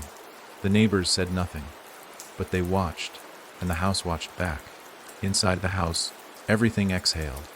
The walls sighed, the floors shifted. The wallpaper peeled like it was trying to whisper. Air moved in slow, measured rhythm, in, out, in, like lungs just beneath the boards. It didn't groan like old houses do. It breathed. The first person to enter was a realtor named Dana Locke. She was practical steel, spined, and not one for nonsense. She brought a flashlight, a camera, and a clipboard. She made it 23 steps in. The flashlight dimmed. The air thickened. The silence tightened. She turned back. But the front door had vanished, and all that stood behind her was a wall made of mirrors. Each one cracked. Each one showing her standing still, even as she backed away, even as she ran, even as she screamed. The mirror showed her frozen, until one smiled. They found her car idling on the curb the next morning, still running, still warm. Dana was never found, but there was a note left in the passenger seat. A single sentence scrawled in dirt. "It's breathing through me now." The house didn't disappear. It began to grow. Siding stretched. Windows multiplied. Rooms appeared that no one built, and inside it, the dolls moved in, one by one, room by room, sitting in chairs, lying in bathtubs, standing in closets, always facing outward, always waiting. Each night, new dolls appeared, each one with a number stitched in red across its chest. By the end of the week 1 through 17, Mara saw it on the news. Just a passing shot. A new structure raising questions among zoning officials. She froze. Because through the grainy image in a second-floor window, she saw her own face. Not reflected, not recorded, just there, smiling. She drove to the house. She had to. The thread in her chest wouldn't stop pulling. She parked 4 blocks away. The sky above the house was different. Gray, but not cloudy. Still, but not silent. The air around it felt full, like something invisible was pressed up against your skin, watching you breathe, counting. Inside, the house didn't smell of dust. It smelled of earth, fresh soil, damp roots, and something underneath it all, coppery and old. The dolls greeted her without moving, seated on the couch, stacked on the stairs, hung from the ceiling beams like dried fruit. Each one whispered a single word into her skull: "Inhale." She did, and the house breathed her in. She didn't walk through the rooms. She was carried. The floor shifted beneath her feet. The walls rearranged. The ceiling above curved like a throat-tightening mid-swallow. She passed the kitchen where knives hung blade down from thread. A child's bedroom where every toy had black buttons for eyes. A bathroom where the mirror was just a circle of skin stretched across a frame, pulsing. It showed her as she truly was now. Not Mara, not a woman, just thread, stretched into the shape of memory. Then she reached the heart room. That's what the dolls called it. They whispered the name as she passed. Inside, red walls pulsing with breath, and in the center, Anna, still silent, threaded to the floor at the wrists and ankles, her lips sewn in a perfect O, not shut, open, just enough for a whisper to escape. It didn't sound like a voice. It sounded like a door unlocking. The dollmaker was there. You didn't see him. You felt him, in the heat behind your spine, in the sudden itch behind your eyes, in the urge to reach for the nearest needle and begin stitching without knowing why. He touched Mara's shoulder. She didn't flinch. She knelt, and he handed her a new doll, still blank, still soft, and a tag 18 of 33. Her hands moved on their own. The house watched. The walls expanded with every thread pulled through. And as she tightened the final stitch across the doll's mouth, she felt the floor quiver. Not in fear. In anticipation. Because the house wasn't built on cursed land. The house is the curse. A lung for the hollow. A mouth for the pattern. A body for what's waiting. And now that it breathes, now that it feels, it's ready to spread. Across the street, a child draws the house in her coloring book. She colors the windows black. She leaves the sky empty, and on the back page, she writes a number she's never learned, 19 of 33. There's a sound that follows the breath of the house. Not a voice, not a whisper, but a stitching, a tug, a pull. Like skin being threaded in a room you can't see, just behind a wall that shouldn't be there. They call it the echo stitch. And once you hear it, it never stops. Simon Dreyer heard it for the first time in a hotel hallway. He was passing room 207. Vacant, the door sealed with yellow tape from a fire weeks before, when he paused. The air was thick, still, and from the other side of the scorched wood came the unmistakable sound: pull, not. Pull, not. Simon worked maintenance for the building. He'd never believed in hauntings. He believed in corroded vents, faulty wiring, and drunk guests pulling fire alarms. But when he pressed his ear to the door, something pressed back. A wet stitch through wood and bone. He backed away, but the thread had already followed him home. It started small, red lines on his sheets, a button in his coffee, one sock woven into a tight spiral, then the dreams. Always the same: a hallway too long, a door at the end, and a version of himself standing in front of it, smiling, mouth sewn shut, needle in hand, and behind the stitched Simon, a voice: "You're almost ready." Simon stopped sleeping, but that didn't stop the stitch. Now he hears it in the shower, in the hum of his refrigerator, in the quiet between each tick of the clock. He even recorded it, played it back at half speed. It wasn't thread, it was his name, being sewn through time. The dollmaker marks Simon as 19 of 33, not for who he is, but for what he's forgotten. Simon was born in Briar Hollow, adopted out of a church basement in 1989. His birth mother died during labor. Her mouth had been sewn shut. The nurse on duty went missing the next night. Only a doll was found in her locker, one with Simon's baby bracelet sewn to its chest. Now, the house is calling him home. It doesn't use maps. It doesn't need addresses. The thread remembers the path. Simon wakes up on the side of a rural road one morning with dirt in his teeth and red markings on his palms. He's barefoot, 27 miles from his apartment, and Briar Hollow is just down the hill. The house is bigger now, 3 stories, 42 windows, all facing in. The porch light blinks in Morse code, except when recorded. Then it spells a name: Simon. He enters through the back. No locks, no dust. The kitchen smells like burned fabric and rust. Dolls line the pantry shelves. They're whispering, not to him, through him. Their mouths don't move, but the thread in his chest tightens, and suddenly he can feel their words.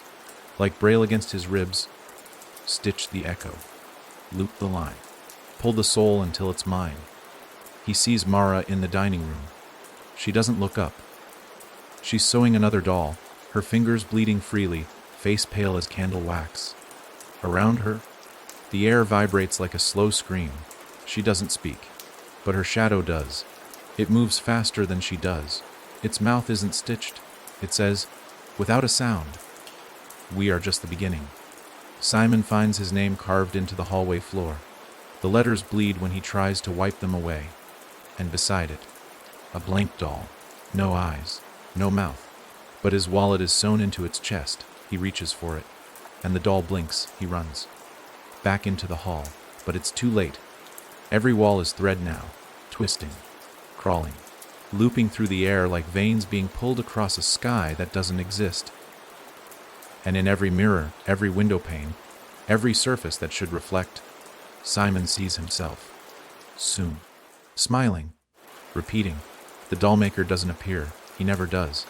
But his work is flawless. Simon doesn't scream. He can't. His tongue is no longer tongue. It's lace, coiled into his throat like a promise. He joins the others in the heart room, kneeling, threaded, listening, and as the house breathes him in, a new doll appears in the nursery upstairs. Number 20, blank for now, but the thread already knows her name. Miles away, a woman folds laundry and finds a red spool hidden in her son's drawer. He doesn't know where it came from. But that night he draws a picture of the house. In the window, a doll that looks just like him. And on the back of the paper, he writes, in perfect cursive, 20 of 33. The nursery doesn't have a door. It never did. Just a frame leading into a room that shouldn't exist. Its corners too long, its windows too narrow. Its shadow still even when the light moves. The crib rocks itself. The walls smell like warm dust and rain that never fell. And beneath the floorboards, something waits. Not a person, not a creature, a recording of pain, of names, of every scream the dolls were never allowed to make. This is where the thread is fed. This is where the next begins. Her name is Elise. She's 5 years old. Brown eyes, quiet mouth, a soft spot for music boxes, and the sound her mother's heartbeat makes when she falls asleep against her chest. But Elise is changing. She's been humming in her sleep, songs she's never heard before. And sometimes she wakes up with needles on her pillow. Her mother thinks it's a prank from the neighbor boy. But Elise knows better, because each morning the floor under her bed gets warmer, and something below it is breathing. The thread marked Elise long before her parents knew her name. The pattern isn't fair. It's not about punishment or sin. It's about balance. Each voice sealed, each body looped, each silence echoed in another child. And Elise is 20 of 33. She tells her mother about the house under the floor. Her mother doesn't listen, but her father does, and that's worse. He hears the hum, too. He's begun tapping the walls at night, trying to find hollow places. He draws strange patterns on napkins. He starts locking the doors in strange sequences. 3131. One night, Elise catches him whispering her name into the heating vents. When she asks why, he only says, "So it can find you faster." The house welcomes Elise before she even walks through it. She dreams of the nursery, over and over. Always the same, she stands in the crib, full grown, arms too long, mouth too tight. Outside the crib, the dolls watch her. One wears her mother's face, another her father's, and one, the smallest, has no face at all. Just a mirror, round and cracked, stitched into its cloth skull. When she touches it, she hears every doll in the house breathe at once. And the floor sings. Elise begins drawing pictures. Circles within circles, windows inside mouths, a woman made of thread, always watching, always smiling. Her parents try to throw them out, but the drawings reappear, on walls, on floors, on their own skin. One night, the nursery appears in their living room, not the real one, the one from her dreams, full of dolls, the same light, the same slow rocking crib, and at its center, a small, cracked trapdoor that wasn't there yesterday. Elise walks toward it. Her father tries to stop her, but his hands unravel, his fingers split into thread, and she steps forward as he screams in silence. Beneath the trapdoor, dirt, thread, a staircase that bleeds when touched. She descends. The steps don't creak, they shudder. Each one marked with a name, each one written in the voice of someone who no longer speaks. At the bottom, she finds the dollmaker's cradle. Empty, still warm, surrounded by needles that hum. The floor below it pulses like a heart. She kneels, places her ear against it, and hears her own voice, crying, singing, stitching. Upstairs, the dolls lean forward. The nursery windows fog over, and the thread begins to rise. Up the walls, through the ceiling, into the sky like smoke shaped into ropes. Each thread ends in a name. Each name pulls tight. The pattern is waking. Outside, no one sees the nursery windows anymore. Only black glass, no reflection. Only dolls lined along the sills, their mouths freshly sealed. And in the crib, where no baby lies, the dollmaker places a new tag. Written in blood and bone, 20 of 33, Elise. And somewhere across town, a woman wakes up screaming. Not her own name, but one she's never heard before. One that pulls at her throat like a thread already tied. The pattern has reached the skin, not the world's. Yours. You feel it in the places you scratch without realizing. The sudden urge to peel at your neck. To touch the middle of your back where your fingers don't quite reach. To press your palm against your chest like something inside is waking up. That's where it lives now. Not just in walls. Not just in thread. But in reflection. Her name is Isla Marin. She's a nurse in the psychiatric ward of Blackridge General. 32 years old. Burnt out. But functional. Until the mirror starts watching her. It begins subtle. Her reflection doesn't blink when she does. Her smile arrives a second late. Then her eyes start showing up brighter in the glass than in real life, lit from somewhere far behind her skull. She cleans the mirror, covers it, breaks it, but every surface becomes another. A window, the stainless steel of a tray, even the eyes of her patients, glassy, black, still, reflect her own face, smiling. One night, she's helping a patient named Lane. He hasn't spoken in weeks, hasn't moved since he was admitted. But when she adjusts the bandages on his arm, he whispers something. The mirror beneath the skin. She freezes. Asks him to repeat. He only smiles. And she sees something terrible. He's been sewn shut inside. Not his mouth. Not his eyes. His lungs. She knows it. She can't prove it. But something in her own chest twists in agreement. Like breath remembering it doesn't belong to her. That night she undresses for bed. In the dark, she sees a shine along her side. Faint. Curved. She turns on the light. And there it is, a mirror. Not glass, not full. Just a round, thin pane embedded beneath her ribs. She touches it. It's warm. And it blinks. The doll maker doesn't knock. He doesn't arrive. He stitches in. She finds thread in her toothbrush, in her keys, in her veins. Doctors say it's nothing. Stress. Work overload. One prescribes sedatives. She tries them. They make the mirror brighter. They make the thread hum. They make her see. The hallway outside her apartment stretches longer each night.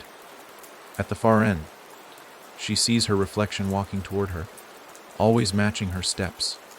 Until one night it doesn't. It keeps walking even after she stops. It raises a hand before she does. It opens its mouth and thread pours out like breath. She runs. Back into her apartment, slams the door. But her living room is now the field, the hollow, the heart of the pattern. She's never been here, but she remembers. The soil breathes, the trees hum. And around her, dolls hang from branches, each one labeled with a name and a number. She searches for hers. She finds it 21 of 33 El Isla Marin sewn into a doll that looks exactly like her, and when she touches it, her bones scream. She wakes up in her bed. No dirt, no dolls, only a single word stitched into her bedsheet, READY. She looks in the mirror. It smiles. Not at her, for her. Then it says, clear as anything, you are the eye inside, and behind her, her skin splits. Just a little. A tear like fabric. Inside, not muscle, not blood, just another mirror. Waiting. Watching. Recording. She stops speaking. Stops eating. Starts drawing spirals on her skin. With needles. Not out of pain. Out of memory. Because she's not becoming part of the pattern. She was part of it.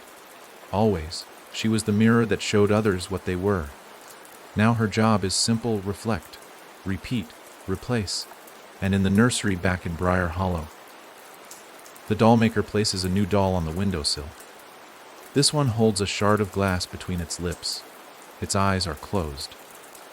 But if you look at it too long, your reflection appears inside, smiling. The pattern tightens, the thread wraps deeper, and in 10 more dolls the hollow will open, not as a house, not as a pit, but as a second skin for the world. The pattern is almost done. The thread now runs through highways, hallways, hospital veins. Each name sewn, each silence planted, each doll placed. And the world, it shifts. Not in earthquakes, not in storms, but in the small things, subtle, silent, stitched. Mirrors don't show you anymore. They show who you're becoming. And when the doll maker smiles, the house breathes deeper. Because once the 33rd thread is pulled, the hollow opens its mouth, and it has 33 teeth. To understand what the hollow is, you need to know this: it's not a place, it's not a thing, it's a mouth, a wound, a God sewn shut with names, each name a tooth, each stitch a silencer. To open it, you don't knock, you whisper, you hum, you remember. There's a man named Oliver Keene. He's number 22, but he doesn't know it yet, not until his gums begin to bleed, not until he finds thread wrapped around his toothbrush, not until a wisdom tooth comes in. Smooth, black, button-shaped. He doesn't go to the dentist.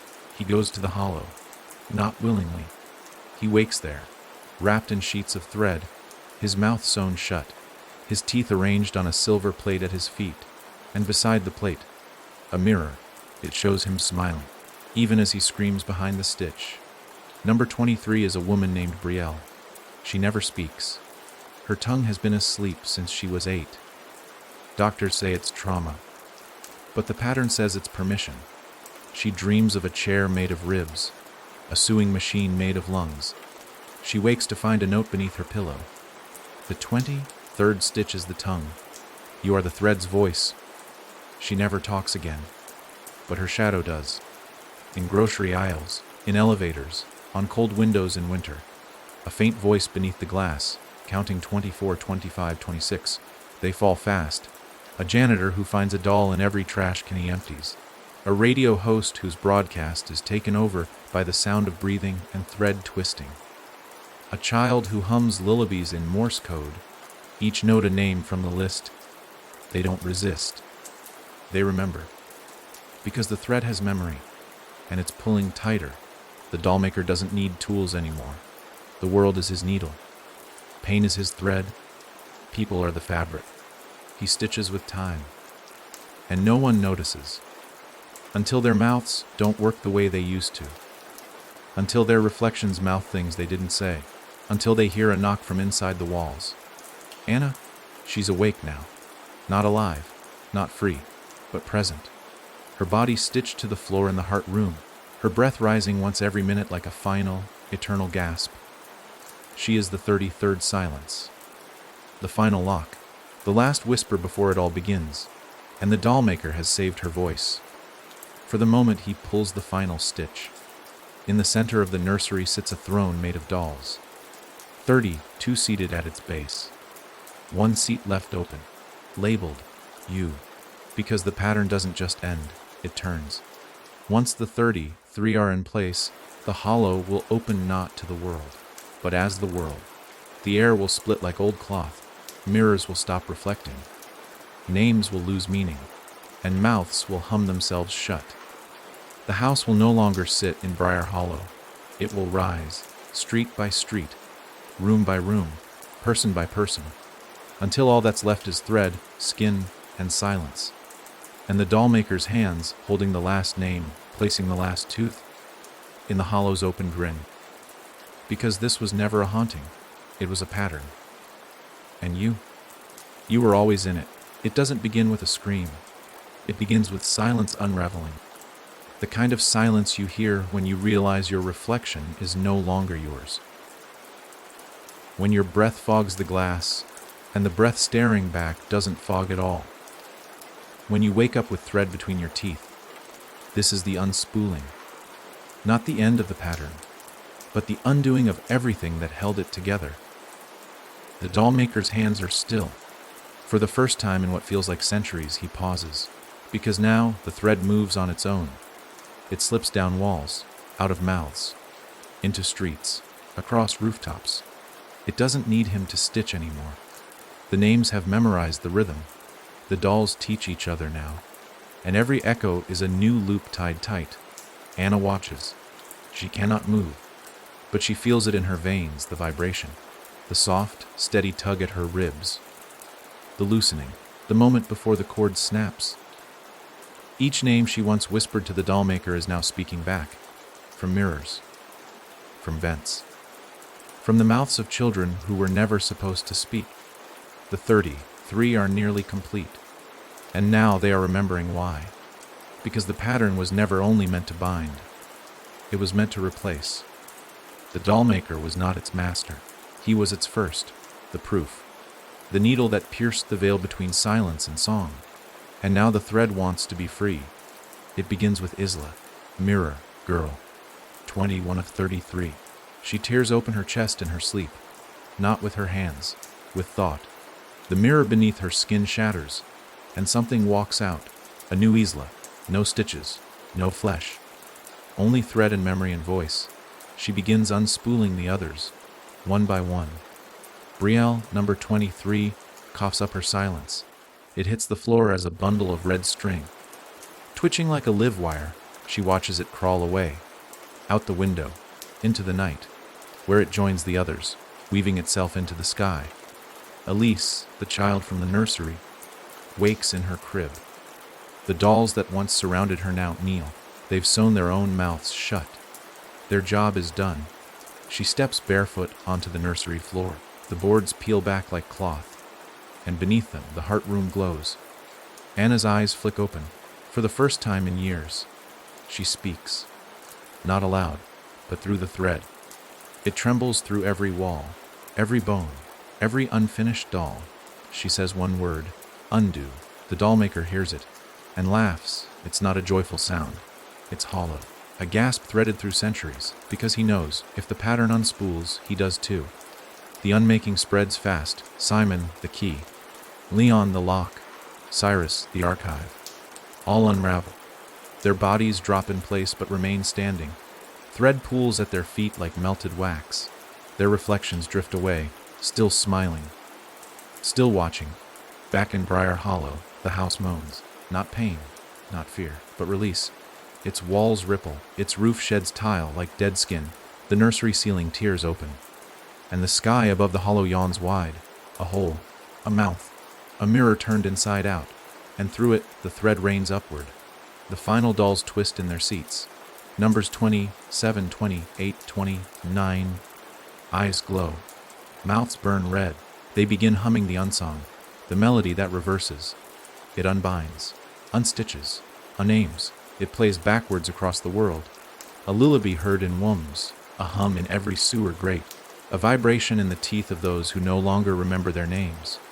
People everywhere begin to pause, blink, tilt their heads, and say things they've never said, in languages no one wrote, but every stitch understands. 30, 31, 32. Each one unravels the next, until only Anna remains, still bound, still waiting, her thread wound through the walls of the world. If she unspools, the pattern dies. But if she remains, the thread can begin again. The dollmaker kneels before her. For the first time, his hands tremble. He offers her the scissors, the golden ones, the first blade that ever cut the first thread. She takes them, presses them to the base of her throat. The knot hums there, pulsing. Ready. She looks out the nursery window, at the sky, now soon with stars that blink in time. She closes her eyes and cuts. The sound isn't a scream, it's a shiver. Across every mirror, every bone, every doll that ever was. A ripple of memory breaking its own spine. The pattern unravels. The world holds its breath and waits to see, is this the end? Or just a new thread? The hollow should have died. With Anna's final cut, the pattern collapsed. The thread went slack. The nursery cracked open like an egg too long in the boil. And for a moment, just one moment, the world forgot the hum, forgot the dolls, forgot the names. But the house didn't. The house refused. They came to tear it down. Workers in orange vests, heavy boots, machinery with teeth. They laughed when they saw it. Some old place, practically falling in on itself. One even joked about keeping the dolls to scare his kid. They were gone before noon. Vanished. No wreckage. No wreckers. Just 33 small piles of ash, each one curled around a sewing needle, still warm. Reporters arrived next, then paranormal investigators, then opportunists, TikTokers, influencers. Some made it inside. They filmed. They screamed. They never posted, because the footage doesn't follow you home. You follow it. And by the time they realized the halls in their own apartments were stretching, it was too late. The house had already found them. The dollmaker no longer stitched. He sat at the nursery window, hands limp, eyes hollow. Anna's final cut had broken him, not by killing, by freeing. He was never meant to finish the pattern. He was the first stitch, not the hand. And now that he was unbound, the house had to stitch itself. And so it did. It fed on reflections. It grew through memory. Not architecture, not foundation. It stitched itself into places people forgot. Back rooms, basement corners, storage closets in apartment complexes where no one remembers who last lived there. It stitched itself into you. Anna wasn't gone. She was folded, tucked inside a wall just behind the nursery closet. You can hear her if you knock, a low, rhythmic breath. Not trapped, just resting, waiting for the thread to tighten again. Outside Briar Hollow, a little boy builds a model house for school. But the blueprints don't match what he builds. There are extra rooms, a hallway that loops forever, a basement with no floor, and when the teacher asks about it, he shrugs. It built itself, he says. Across the country, a woman wakes up to find her daughter humming into a mirror. When she pulls her away, she sees something moving in the glass. Not a reflection, a copy. Sewn mouth, button eyes, and in its hand a needle dripping black thread. Every city now has a door that wasn't there yesterday. No handle, just a latch, and on the wood, burned deep, house available. Room for one more. The house in Briar Hollow still stands, but it isn't the only one anymore. It has sisters. In towns that don't appear on maps, in forests that weren't supposed to grow back, in corners of hospitals marked under renovation for decades. And inside each house, a doll, holding a mirror, waiting for someone to look too long. The final tag still sits on the sill of the nursery window. It reads 33 of 33, but it's blank, because the pattern didn't end. It folded. And when something folds, it becomes sharper, quieter, harder to see, but no less deadly. You think you're safe because the thread went quiet. Listen again. Late at night. After the last breath, when the power flickers, when your skin itches, when your reflection seems slower than you, that's not fear. That's recognition. The house remembers you. Because you were never just watching the story. You were the final stitch. The house doesn't knock. It doesn't need to. You hear it in the seams of your day, in the pause before a light switch works, in the extra step that wasn't on your staircase yesterday, in the mirror that suddenly reflects someone else's breathing. That's the house asking, are you ready? No one moves into the house. It moves into them. It starts small. A doll in the mailbox. A humming pipe. A reflection that forgets to blink. Then one night, there's a room in your home you don't remember building. Furnished. Perfect. Too quiet. With a hand-stitched sign on the doorknob, room for one more. Lena Clark saw it first. A guest room that hadn't been there the night before. She was certain. She lived alone. One bedroom. One bathroom. No guests. But when she came home from work, the new room was waiting. A single bed. A rocking chair. A vanity mirror with a crack shaped like a smile. And in the chair, a doll, holding a pair of scissors. Lena shut the door, locked it, barricaded it. But the next morning the door was gone, and the room was not. Now it was the hallway. The kitchen. Then the bathroom mirror. She brushed her teeth, and the reflection behind her wasn't brushing. It was waving. The room is never confined. It wants to spread. Like mold. Like memory, like something waiting to be remembered. On the third day, Lena found thread in her coffee. Red. Still warm, she poured it out. The grounds spelled something as they swirled the sink. You were always the last. The 33rd. The final stitch. The tooth that completes the grin.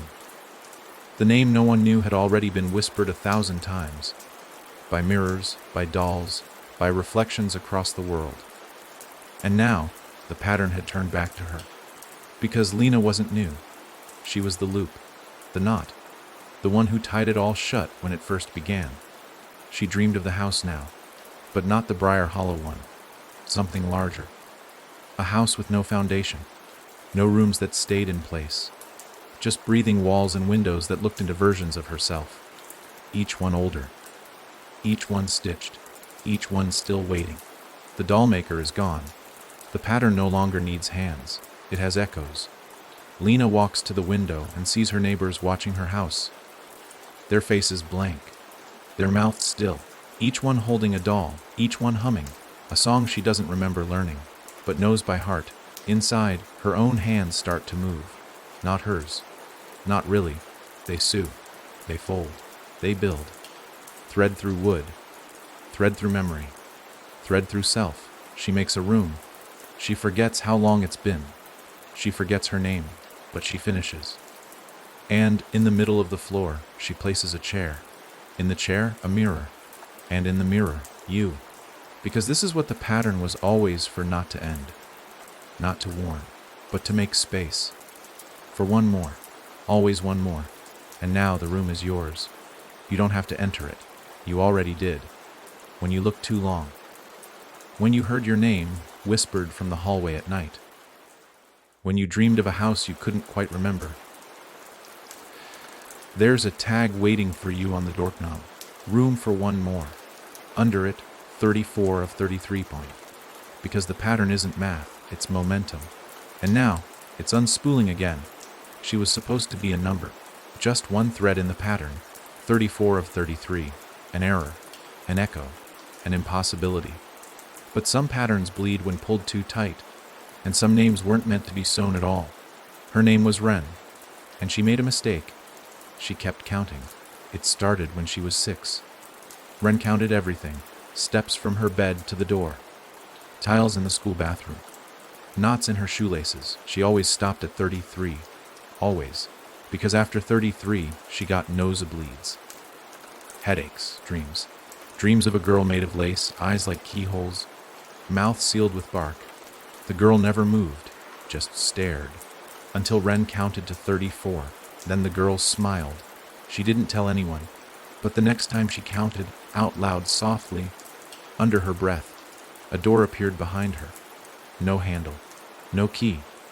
Just a seam in the wall. The kind you'd miss if you weren't listening, if you weren't counting. Wren touched it. It opened. Inside, a mirror, a chair, and a doll sitting in the exact spot where she knew she'd sat before. The doll looked like her.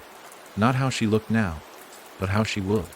Older, frayed, smiling. With a tag tied to its neck, Thes of 0, the house didn't know what to do with Wren. The pattern had been tight, closed, threaded shut with names it chose. But Wren was outside the stitch, before the stitch, something that slipped through the seams like light through old cloth. She wasn't part of the pattern. She was its fray. And frays unravel everything. The dollmaker saw her, even without eyes. He smelled her in the thread. The one who counted too far. The one who made the pattern loop. She was the reason the houses multiplied. Why reflections smiled wrong. Why names reappeared on tags already burned. Wren didn't speak much after that. She didn't need to. The dolls whispered for her. They called her the needle, not because she stitched, but because she pierced. Every room she entered came undone. Stitches loosened. Walls warped. The silence broke. The pattern began to panic. It tried to bury her, trap her in a mirror, breathe her into the nursery. But Wren kept counting. 34, 35, 36. Each number a tear. Each number a thread snap. Each number a key. And then she said, 37. The house cracked, not physically, not loudly, but in memory. Suddenly, the field where the first door was buried was empty. The dolls hanging from trees turned to ash. The nursery window blinked and went dark. And in the heart room, Anna opened her mouth, but her voice was gone, replaced with Wren's. The pattern tried to resist. It made new dolls. Tighter stitches, meaner songs. But they didn't hold. Because Wren wasn't a stitch. She was the sound a thread makes when it snaps. She walked through each room the pattern had made. Through Isla's mirror. Through Mara's hallway. Through Lena's reflection. And she found the dollmaker waiting. Alone. Thread spilling from his hands like veins. He reached for her. And she touched his chest. Not hard. Just enough to count 38. And he folded. Like fabric left in sun too long. Wren left the house quietly. No fire. No scream. Just a new door. A new number. And a blank tag blowing gently in the wind. She pinned it to her shirt, took out her chalk, and began drawing a new pattern. One that didn't stop. Because the pattern is broken now. And Wren, she's still counting. And every number after 33 is a name. And every name is yours. When the thread snaps, the doll doesn't die. It waits. Not in a closet. Not in a box. Not in the dirt. The dolls go somewhere else. A place outside the pattern. Outside time. A space between the stitches. Quiet, breathing, folded. This is where they go when they're done. And they're never alone. The place has no name. But the dolls whisper one to each other anyway. The shelf. not wood, not nail. It hangs in the dark like a memory half remembered, too far to reach, too close to ignore.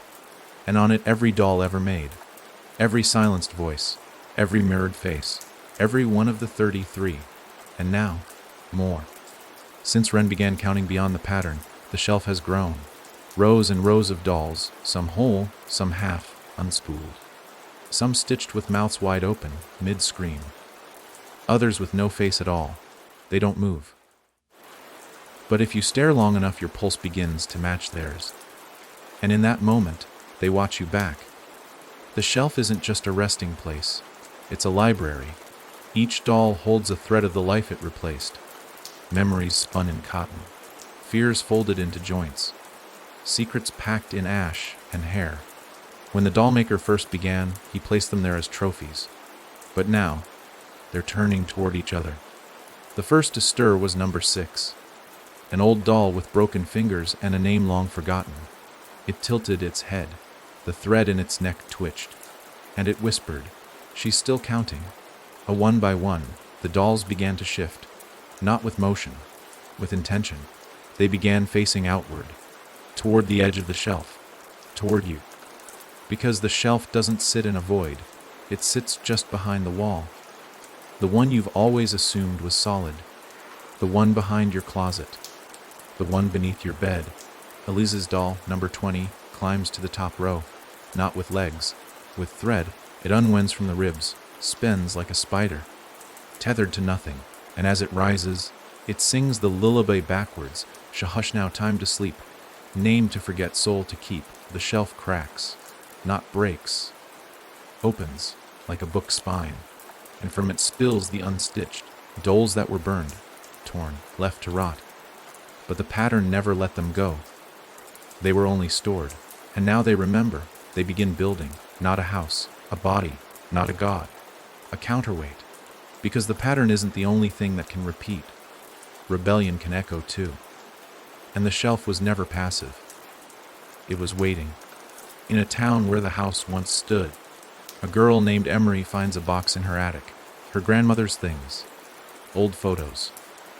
A mirror. And a doll with no eyes, but a pulse you can feel if you hold it long enough. She clutches it, and hears the shelf call her name. Not as number 34. Not as a doll, but as the threadbreaker. The dolls gather beneath her ribs, whispering, waiting. She holds the mirror to her face. And for the first time in generations, the reflection blinks first. Because the dolls are not done. They've only been put away. And now they're stitching something new. Something not made of silence. Something not made to obey. They're not waiting to be played with anymore. They're ready to play back. Before Emery spoke, the house paused. Not the house in Briar Hollow. It was already gone, folded, scattered across breath and bone. But all the houses, all the rooms that didn't exist yesterday and somehow already had wallpaper peeling. They paused, because Emery had opened the box, and inside it was not just a doll. It was her voice. Not a recording, not a scream, a presence, woven into cotton, preserved in ash. When she touched it, the threads loosened, and from the middle of that stitched silence, her name crawled up through her ears like smoke. Emery. But not how others said it. How she said it as a child. How she said it before the world made her quiet. Before the mirrors began to blink first. She held the doll and it breathed. Twice, then pulsed. Once for every doll on the shelf. And Emery began to remember. Not her own life. Theirs. The shelf had opened to her. It did not require a key. Because Emery was the key. She didn't find the box. The box had found her. Chosen her from the moment she refused to count to 33. She had stopped at 32. And that made her different. Because stopping, truly stopping, creates a gap, a tear, a chance for something else to slip through. Emery heard the pattern, all of it, in one blink. A choir of muffled mouths, the house, the nursery, the doll maker, Anna's breath in the dirt, Ren's counting in the dark, and a name she did not know, but already loved, Threadbreaker. But she didn't know what to do. Not yet, but she felt what must happen. Because the shelf was waking, the dolls were no longer content to sit with closed eyes and numbered tags. They wanted a voice. And Emery, she had one. The kind that pierced thread without needing scissors. In her sleep she spoke. Words that weren't hers. Languages that never touched ink. And each syllable unstitched a part of the world the pattern had claimed. Mirrors cracked. Buttons fell. Dolls burned from within. Not in fire, in release. The dollmaker watched from whatever frayed corner of the hollow he still haunted. His hands blood yarn. His eyes were ash. He spoke to the air, a whisper sown with panic. She is undoing what cannot be undone. And the house, it screamed. Not loud, not with sound, but with structure. Walls folded, rooms looped. The floor of the heart room collapsed inward, because the pattern was finally being told no. Emery woke with a voice that didn't fit in her throat. It shimmered, hissed, glowed behind her teeth. She didn't speak it. She wore it. And when she walked down her hallway, all the doors tried to close. But the voice pushed through them, a ripple of unmaking that even the stitched could not withstand. She went to the old nursery. Not the one in her house. The one that didn't exist until she imagined it. It appeared, as if afraid to disappoint her, and inside, the 32 dolls sat frozen. Number 33, Anna, lifted her face, unstitched her lips, smiled, and nodded. Emery stepped to the center, held the doll from the box in her hand, and spoke only once. Only one word. But it was the word the pattern had feared since its first stitch. Mine. The shelf shook. The dolls cheered without sound. The dollmaker's hands fell off at the wrists, and the house began to bleed. Not red, not dark, but color. Real color. Light that wasn't flickering. Wind that wasn't humming. Walls that cracked because they wanted to breathe. The pattern isn't gone. Not yet.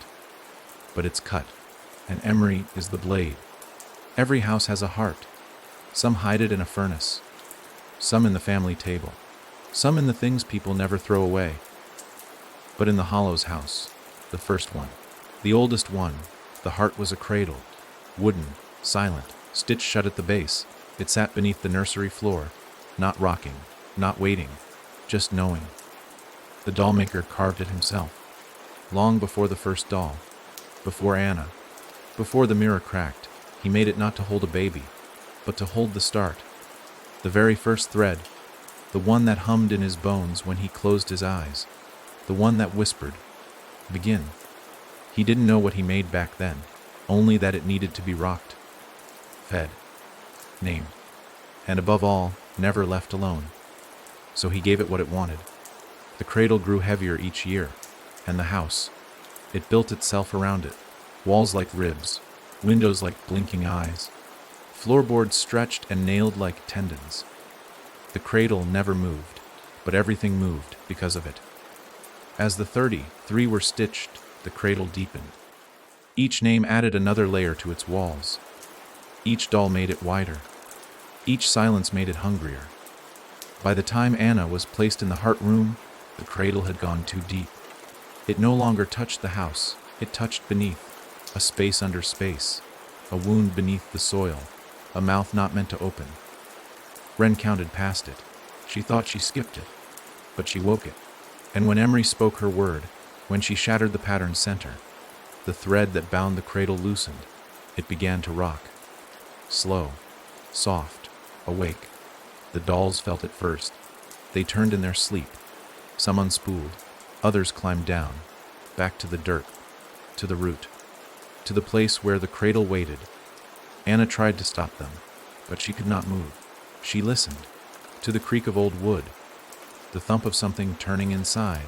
Not a baby, not a voice, a memory, alive and writhing. Emery didn't fear the cradle. She saw it in dreams before she ever knew her name. It called her Breaker, but not as a threat, as a request. It wanted to be ended, not used, not continued, not worshipped. It wanted to be forgotten. And the only way to do that was to finish what had never been started. She walked through the field where the first door burned, through the rows of dolls laid out in silent tribute, each one watching, each one remembering. She found the opening, a hole that had never been dug, but was always there. A tunnel lined with red thread. It pulsed, it knew her. She stepped inside. The cradle was at the center, not dusty, not cracked, alive. And inside it, not a child, not a god. A lump of thread, shaped like nothing, but beating. She reached down, felt it pulse once beneath her fingertips, then said the word that had waited too long, no. The cradle stopped. The house screamed. Every mirror shattered in reverse. The dollmaker, wherever he hid, tore at his own seams. And the dolls, they stood. They opened their mouths, and they sang. Not the lullaby, not the hum, a new song, low, clear, the kind of melody made to close something gently.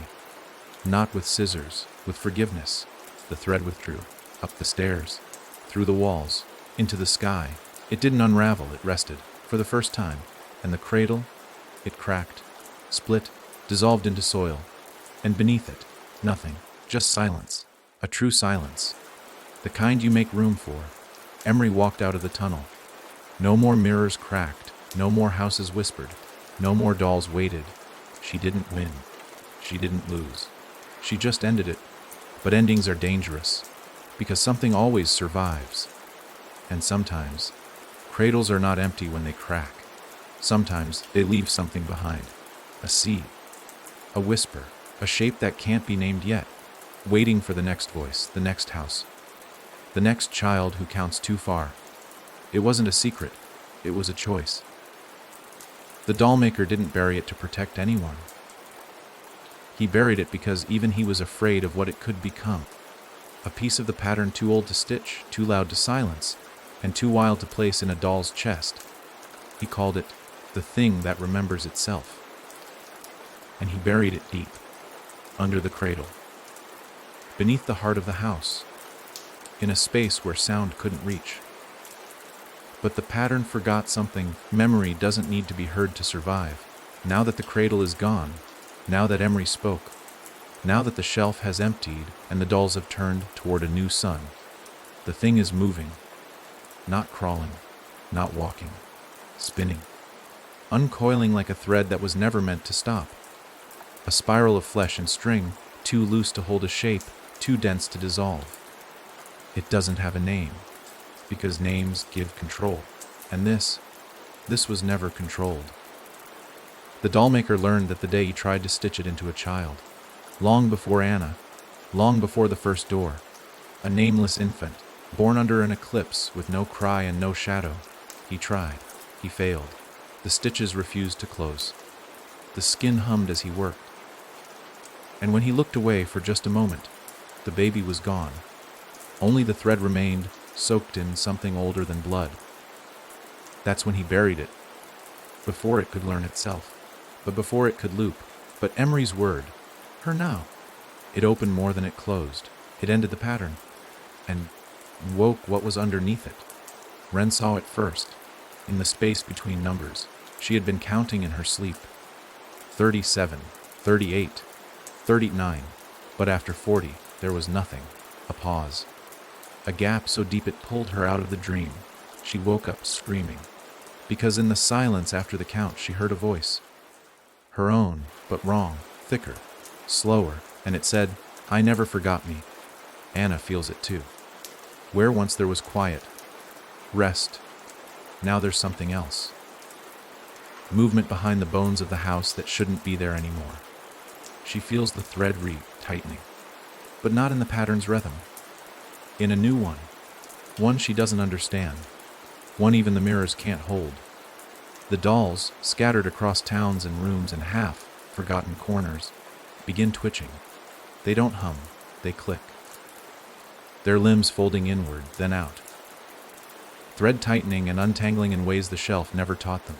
And some start to grow, not taller, deeper. Each stitch folding in on itself like a spiral too tight to see. In one town, a boy finds a doll in the woods. It has no tag, no number, just a mouth that won't close, and when he looks into it, he sees himself, older, bondless, smiling with too many teeth. The thing that remembers itself does not need houses. It does not need names. It uses what was left behind. Mirrors that still hold echoes. Walls that still sigh in sleep. Old threads forgotten in drawers, tied around memories like ribbons. It weaves not to build, but to be, to become. Emery walks into the field again, expecting silence. Instead, the ground pulses, a heartbeat. She kneels, places her ear to the earth, and hears the word she never wanted to hear again: begin. She opens her mouth, not to speak, to scream. But her voice is not hers anymore. It is a hallway, and something is walking through it. The doll maker is gone, but what he buried, it's not.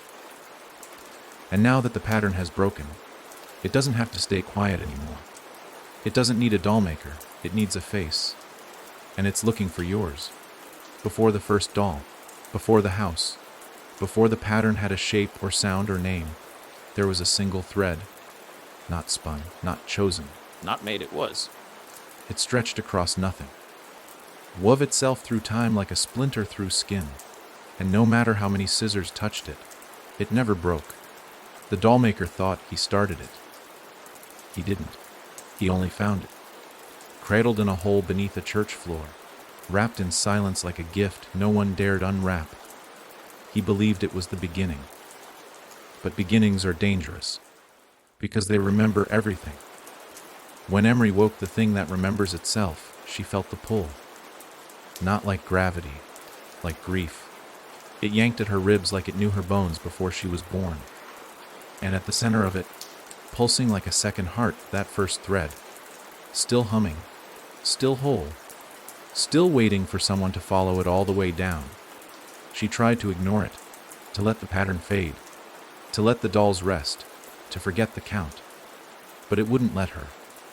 Every mirror she passed blinked in reverse. Every clock ticked backward. Her breath came out in loops, like her lungs were knitting instead of breathing. So she followed it. Into the woods. Into the house that shouldn't have been there again. Into the nursery. Collapsed, rotting, but still humming. And beneath the ruined cradle, the hole. Darker now. Wider. Filled with thread that didn't belong to the pattern. Thread that pulsed, like it was thinking. She climbed down. With every step, her name unraveled. By the time her feet touched the soil, she wasn't Emery anymore. She was fabric. And ahead of her, stitched into the dark like veins, the first thread. No end. No beginning. Just loop. She reached for it. Not to pull. To touch. It responded like skin. Warm, alive, trembling with thought. And it spoke. Not in words. In memory. She saw the first mirror carved from obsidian. A child humming in the womb. The doll maker failing. The dolls before they were dolls. Just children who stopped speaking. And deeper than all of it, she saw herself. Not born. Not chosen. Threaded into the first. Into the last. Because the truth is, the pattern was never about silence. It was about containment. And the dolls were never the danger. They were the locks. Each stitch. Each hump. Each tag and name and hallway and hand, all meant to keep the first thread from remembering what it really was. But Emery, she gave it a voice, not by speaking, by refusing. Refusing to obey, to count the way they told her, to leave the house buried, to leave the cradle sealed. And now, the first thread stirs. Across the world, the old stitches split. Dolls rupture into ash, mirrors fill with static, and people begin to hum names they never heard before. Your name. The pattern isn't broken anymore. It's reversed, not silence. Echo, not dolls, voices, not fear. Remembrance. Emery stands at the edge of it all. The world above stretches like cloth across sky. The first thread curls around her wrist, asking one last time, will you finish what they started, or start something they can't finish? She doesn't speak. She lifts the needle and begins to sew. Not a mouth, not a name, a door. It begins again, not with a scream, but with a hole, a soft tear, a breach in breath, a mouth opening in the middle of the sky, and through it thread, memory, names that were never supposed to return. Emery didn't finish the pattern. She folded it, bent it back toward the first thread. The one buried, the one forgotten, the one too ancient to obey rules. Now, that thread winds through her bones, not like a curse, like a path, and she has become its needle, not to stitch, but to open. The door she makes isn't wood, it's air that bleeds. A doorway drawn with a single spiral of red, hovering in the ruin of the hollow. It doesn't lead to a room, it leads to remembrance. Every time someone passes through it, they forget a little less, dream a little more, begin to see. And that's the danger. Because the thread that opens everything doesn't ask permission. It shows what was kept from you. The first to step through is a child, not Elise, not Ren. A boy with a name no one gave him. Found sleeping beside a broken dollhouse. Eyes stitched shut, but crying tears made of lace. He walks through, and he remembers that he once was a doll. That his voice was taken and replaced with humming, and now he wants it back. The door spreads. It appears in reflections, in dreams, in the sound between two people asking each other if they heard that just now. It waits in silence, offering something more terrible than fear understanding. Anna sees it from below. The earth no longer presses down on her. The dirt above has unraveled. She is free to move, but chooses not to. Instead, she hums something new. Not the old lullaby, not the nursery song. A tune Emery taught the thread, a song made to wake up. Not dolls, not houses, people. The shelf, long dormant, collapses, not from rot, from release.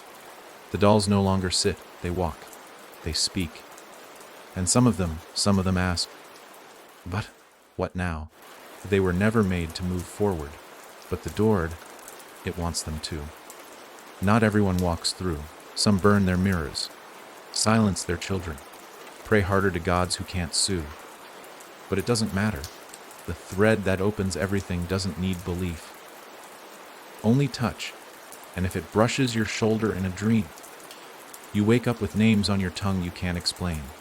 You trace circles on your skin. You see doorways where none exist. And then, one day, you walk through without realizing it. The doll maker. He's still out there, but broken. A name with no pattern. A silence with no song. He sits in a crumbling house that breathes dust, whispering to a doll that no longer listens. Because even he knows now the thread cannot be held, only followed. Emery walks alone, needle in one hand, a mirror shard in the other. She stitches not walls, but windows. Not doors, but choices. Everywhere she goes, people start to remember themselves.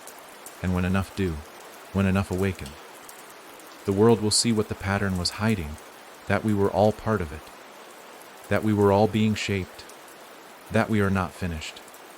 The thread that opens everything is not evil. It's not good. It's simply awake.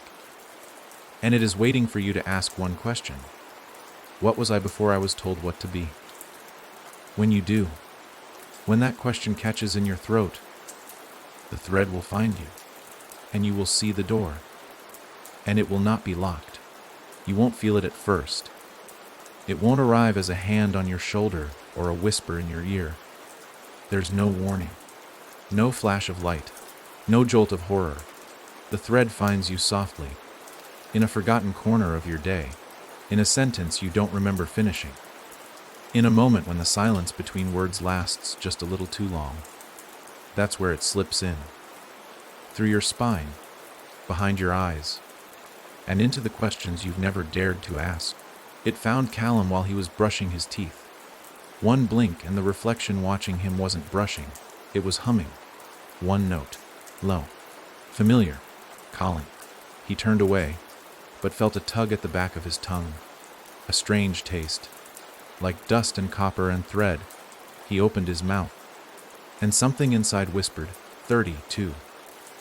Callum had never heard of the pattern, had never seen the dolls, had never believed in anything he couldn't Google. But now, every screen in his home flickered, not with static, with faces, reflections of people who weren't him, all blinking in unison, all waiting. He ran. Of course he ran. Into the street, into the rain, into the city that still hadn't noticed that doors were appearing in places they shouldn't. He turned a corner, and the alley blinked. He was no longer outside. He was in a hallway made of skin and thread and memory, and at the far end, a voice spoke from the dark. You're late. The thread doesn't chase. It simply waits for you to see it. And when you do, everything unravels. Not in chaos, in recognition. Callum wasn't special. He wasn't chosen. He was just the next loop. 34. But this isn't about numbers anymore. Not since Ren. Not since Emery. Not since the first thread began stitching the world open. The thread finds you when you are ready to become. When your bones ache like something is missing inside. When the wind sounds like a song you used to know. When the mirror doesn't lie, but doesn't tell the whole truth either. You'll see signs. You always have. Dulls in shop windows that weren't there yesterday. A humming in your teeth. A red thread around your ankle when you wake up. You'll hear a knock. But it won't come from the door. It'll come from beneath you. A cradle long buried. A breath held for too long. Waiting for you to remember you were never just you. You were always woven. When the thread finds you, you don't join something. You unravel. And what remains? What steps forward? That is what the pattern always feared. Not dolls. Not doors. But you, standing awake in your own skin, pulling the thread with your own hand, whispering the only word that ends it all. Enough. And when enough of us say it, the house collapses. The doll maker weeps his final thread. The sky forgets how to blink. And the silence, it ends. Not with a scream, with a single voice waking up yours. You always knew it was coming. The final flicker, the last shimmer before the light bends. The moment your reflection forgets you, just for a second. And in that second, you understand it was never reflecting you at all. The mirrors weren't decorations. They were windows. Wones. Open mouths of the pattern, framed in silver and silence. Each blink was a stitch, each delay, a loop. Each tilt of your head met by a late response was the thread remembering your shape. Not for mimicry, for replacement. The last blink happens when the thread no longer needs to hide, when it has studied you long enough. Worn your face in secret, practiced your voice behind glass, smiled before you did, just to see how it felt. And when you blink, it doesn't, because now it stays. This is what happens to Kira Lang, an artist, a skeptic. A woman who believed all mirrors lie, but only metaphorically. She was the kind of person who covered her bathroom glass with paper after dark, not because she feared what she'd see, but because she feared seeing nothing at all. One night, she leaves the paper off, just once, brushes her teeth, leans close, and her reflection doesn't follow. It watches, then smiles, then blinks. Once, then again, out of sync, out of time, and Kira steps backward, breath caught, because for a moment, she swears it whispered, "I'm ready now." It starts that way for most, a lag, a shimmer, then the switch. Mirrors across the world begin to fracture, not with cracks, but choices. You see yourself, then someone else, then something else, a doll with your skin tone, a smile you've never worn, eyes stitched shut that still follow you. And when you blink again, you see nothing at all. The thread isn't trying to scare you anymore. It's offering an exit, a chance to walk through, to join it, to finally become what it's been trying to build from the beginning, a world made of mirrors where nothing reflects, only remembers. Emery sees it in her dreams. Every mirror she ever passed lines up in the field, facing the sky, and in each one her, doubled, tripled, multiplied past meaning, all of them holding the thread, all of them whispering in perfect sync, just one more. The shelf is gone. The house is ash. The dolls are walking dreams now, scattered in cities and fields and the corners of hospitals no one visits. But the mirrors remain, and they are waking. The doll maker, he made the first mirror, not with glass, but with thread so fine it could reflect back only truth. He never looked into it. He knew what it would show. Now it hangs from a tree where no tree should grow, its surface rippling with all the lives stolen, replaced, and looped. It blinks once every hour. Soon, it won't blink at all, because the last mirror doesn't reflect, it chooses. When it locks eyes with you, and you blink, the thread steps forward. And what happens next depends on one thing: whether you blink again or smile instead. There are 32 silences the world has already heard. The hush in a nursery after the lullaby stops. The breath before the scream. The moment the mirror forgets to follow. The sound of a doll blinking where no eyelids exist. But the 33rd, that silence was never meant to be heard, because it was never absence. It was a choice. The pattern is gone, shattered, unwound, rewritten by names that refused to stay sewn shut. Wren broke the count. Emery opened the door. The thread remembered itself. And now, at the end of everything, the world stands at the seam of one final question: do we stitch it closed again? Or leave it open, forever unfinished? Anna stands in the center of what remains, a field that used to breathe. A cradle now just bones and dust, mirrors around her like moons, orbiting silence. She was the first voice the pattern took, the one who hummed when she had no mouth. Now, her mouth is open, not to sing, to wait, because she knows what comes next is not hers to give. All across the world, those once counted feel it. The dolls stir. The children who drew doorways in crayon look at blank walls and smile. The thread, no longer red but clear as water, stretches across rooftops and through lungs. And one by one, each of them stops. Not out of fear, out of listening, because the last silence, the 33rd, isn't quiet. It's a breath held together, a waiting, a stillness that invites rather than traps. It doesn't take voices, it asks for them. Callum, who ran. Uzla, who reflected. Mara, who wrote. Lena, who stitched. Simon, who unlocked. Elise, who dreamed. Wren, who counted. Emery, who opened. All of them now stand, in places far apart and yet somehow the same, connected by the final thread. And when the wind stops, when the world tilts, just so, they speak. Together. A single word, never stitched, never sewn, only felt, stay. And in the hollow, in the air where a house once was, the silence smiles. It is not broken, it is kept, not because it must be, but because someone chose to listen to it, to let it sit, to let it be. The thread stops moving, not because it ran out, but because it is no longer needed. Everything it stitched, every doll, every whisper, every mirrored face, led here, to stillness, to the possibility of no more pulling, only breath, only memory, only choice. The final doll sits beneath the last tree that never bloomed. It holds no tag, it hums no song, its mouth is open, waiting, and you, yes you realize something, you always have. This wasn't their story. It was yours, from the first blink in the mirror, to the thread in your sleeve, to the moment you read your own name and felt the floor shift. The thread was never pulling you in, it was leading you home. You kneel, not to worship, to rest. And for the first time in 33 chapters, no mirror follows, no thread tightens, no house breathes. There is only silence. Not a void, not an end. Just a place big enough to hold everything that was once stitched and everything still left to say. And in that silence you speak,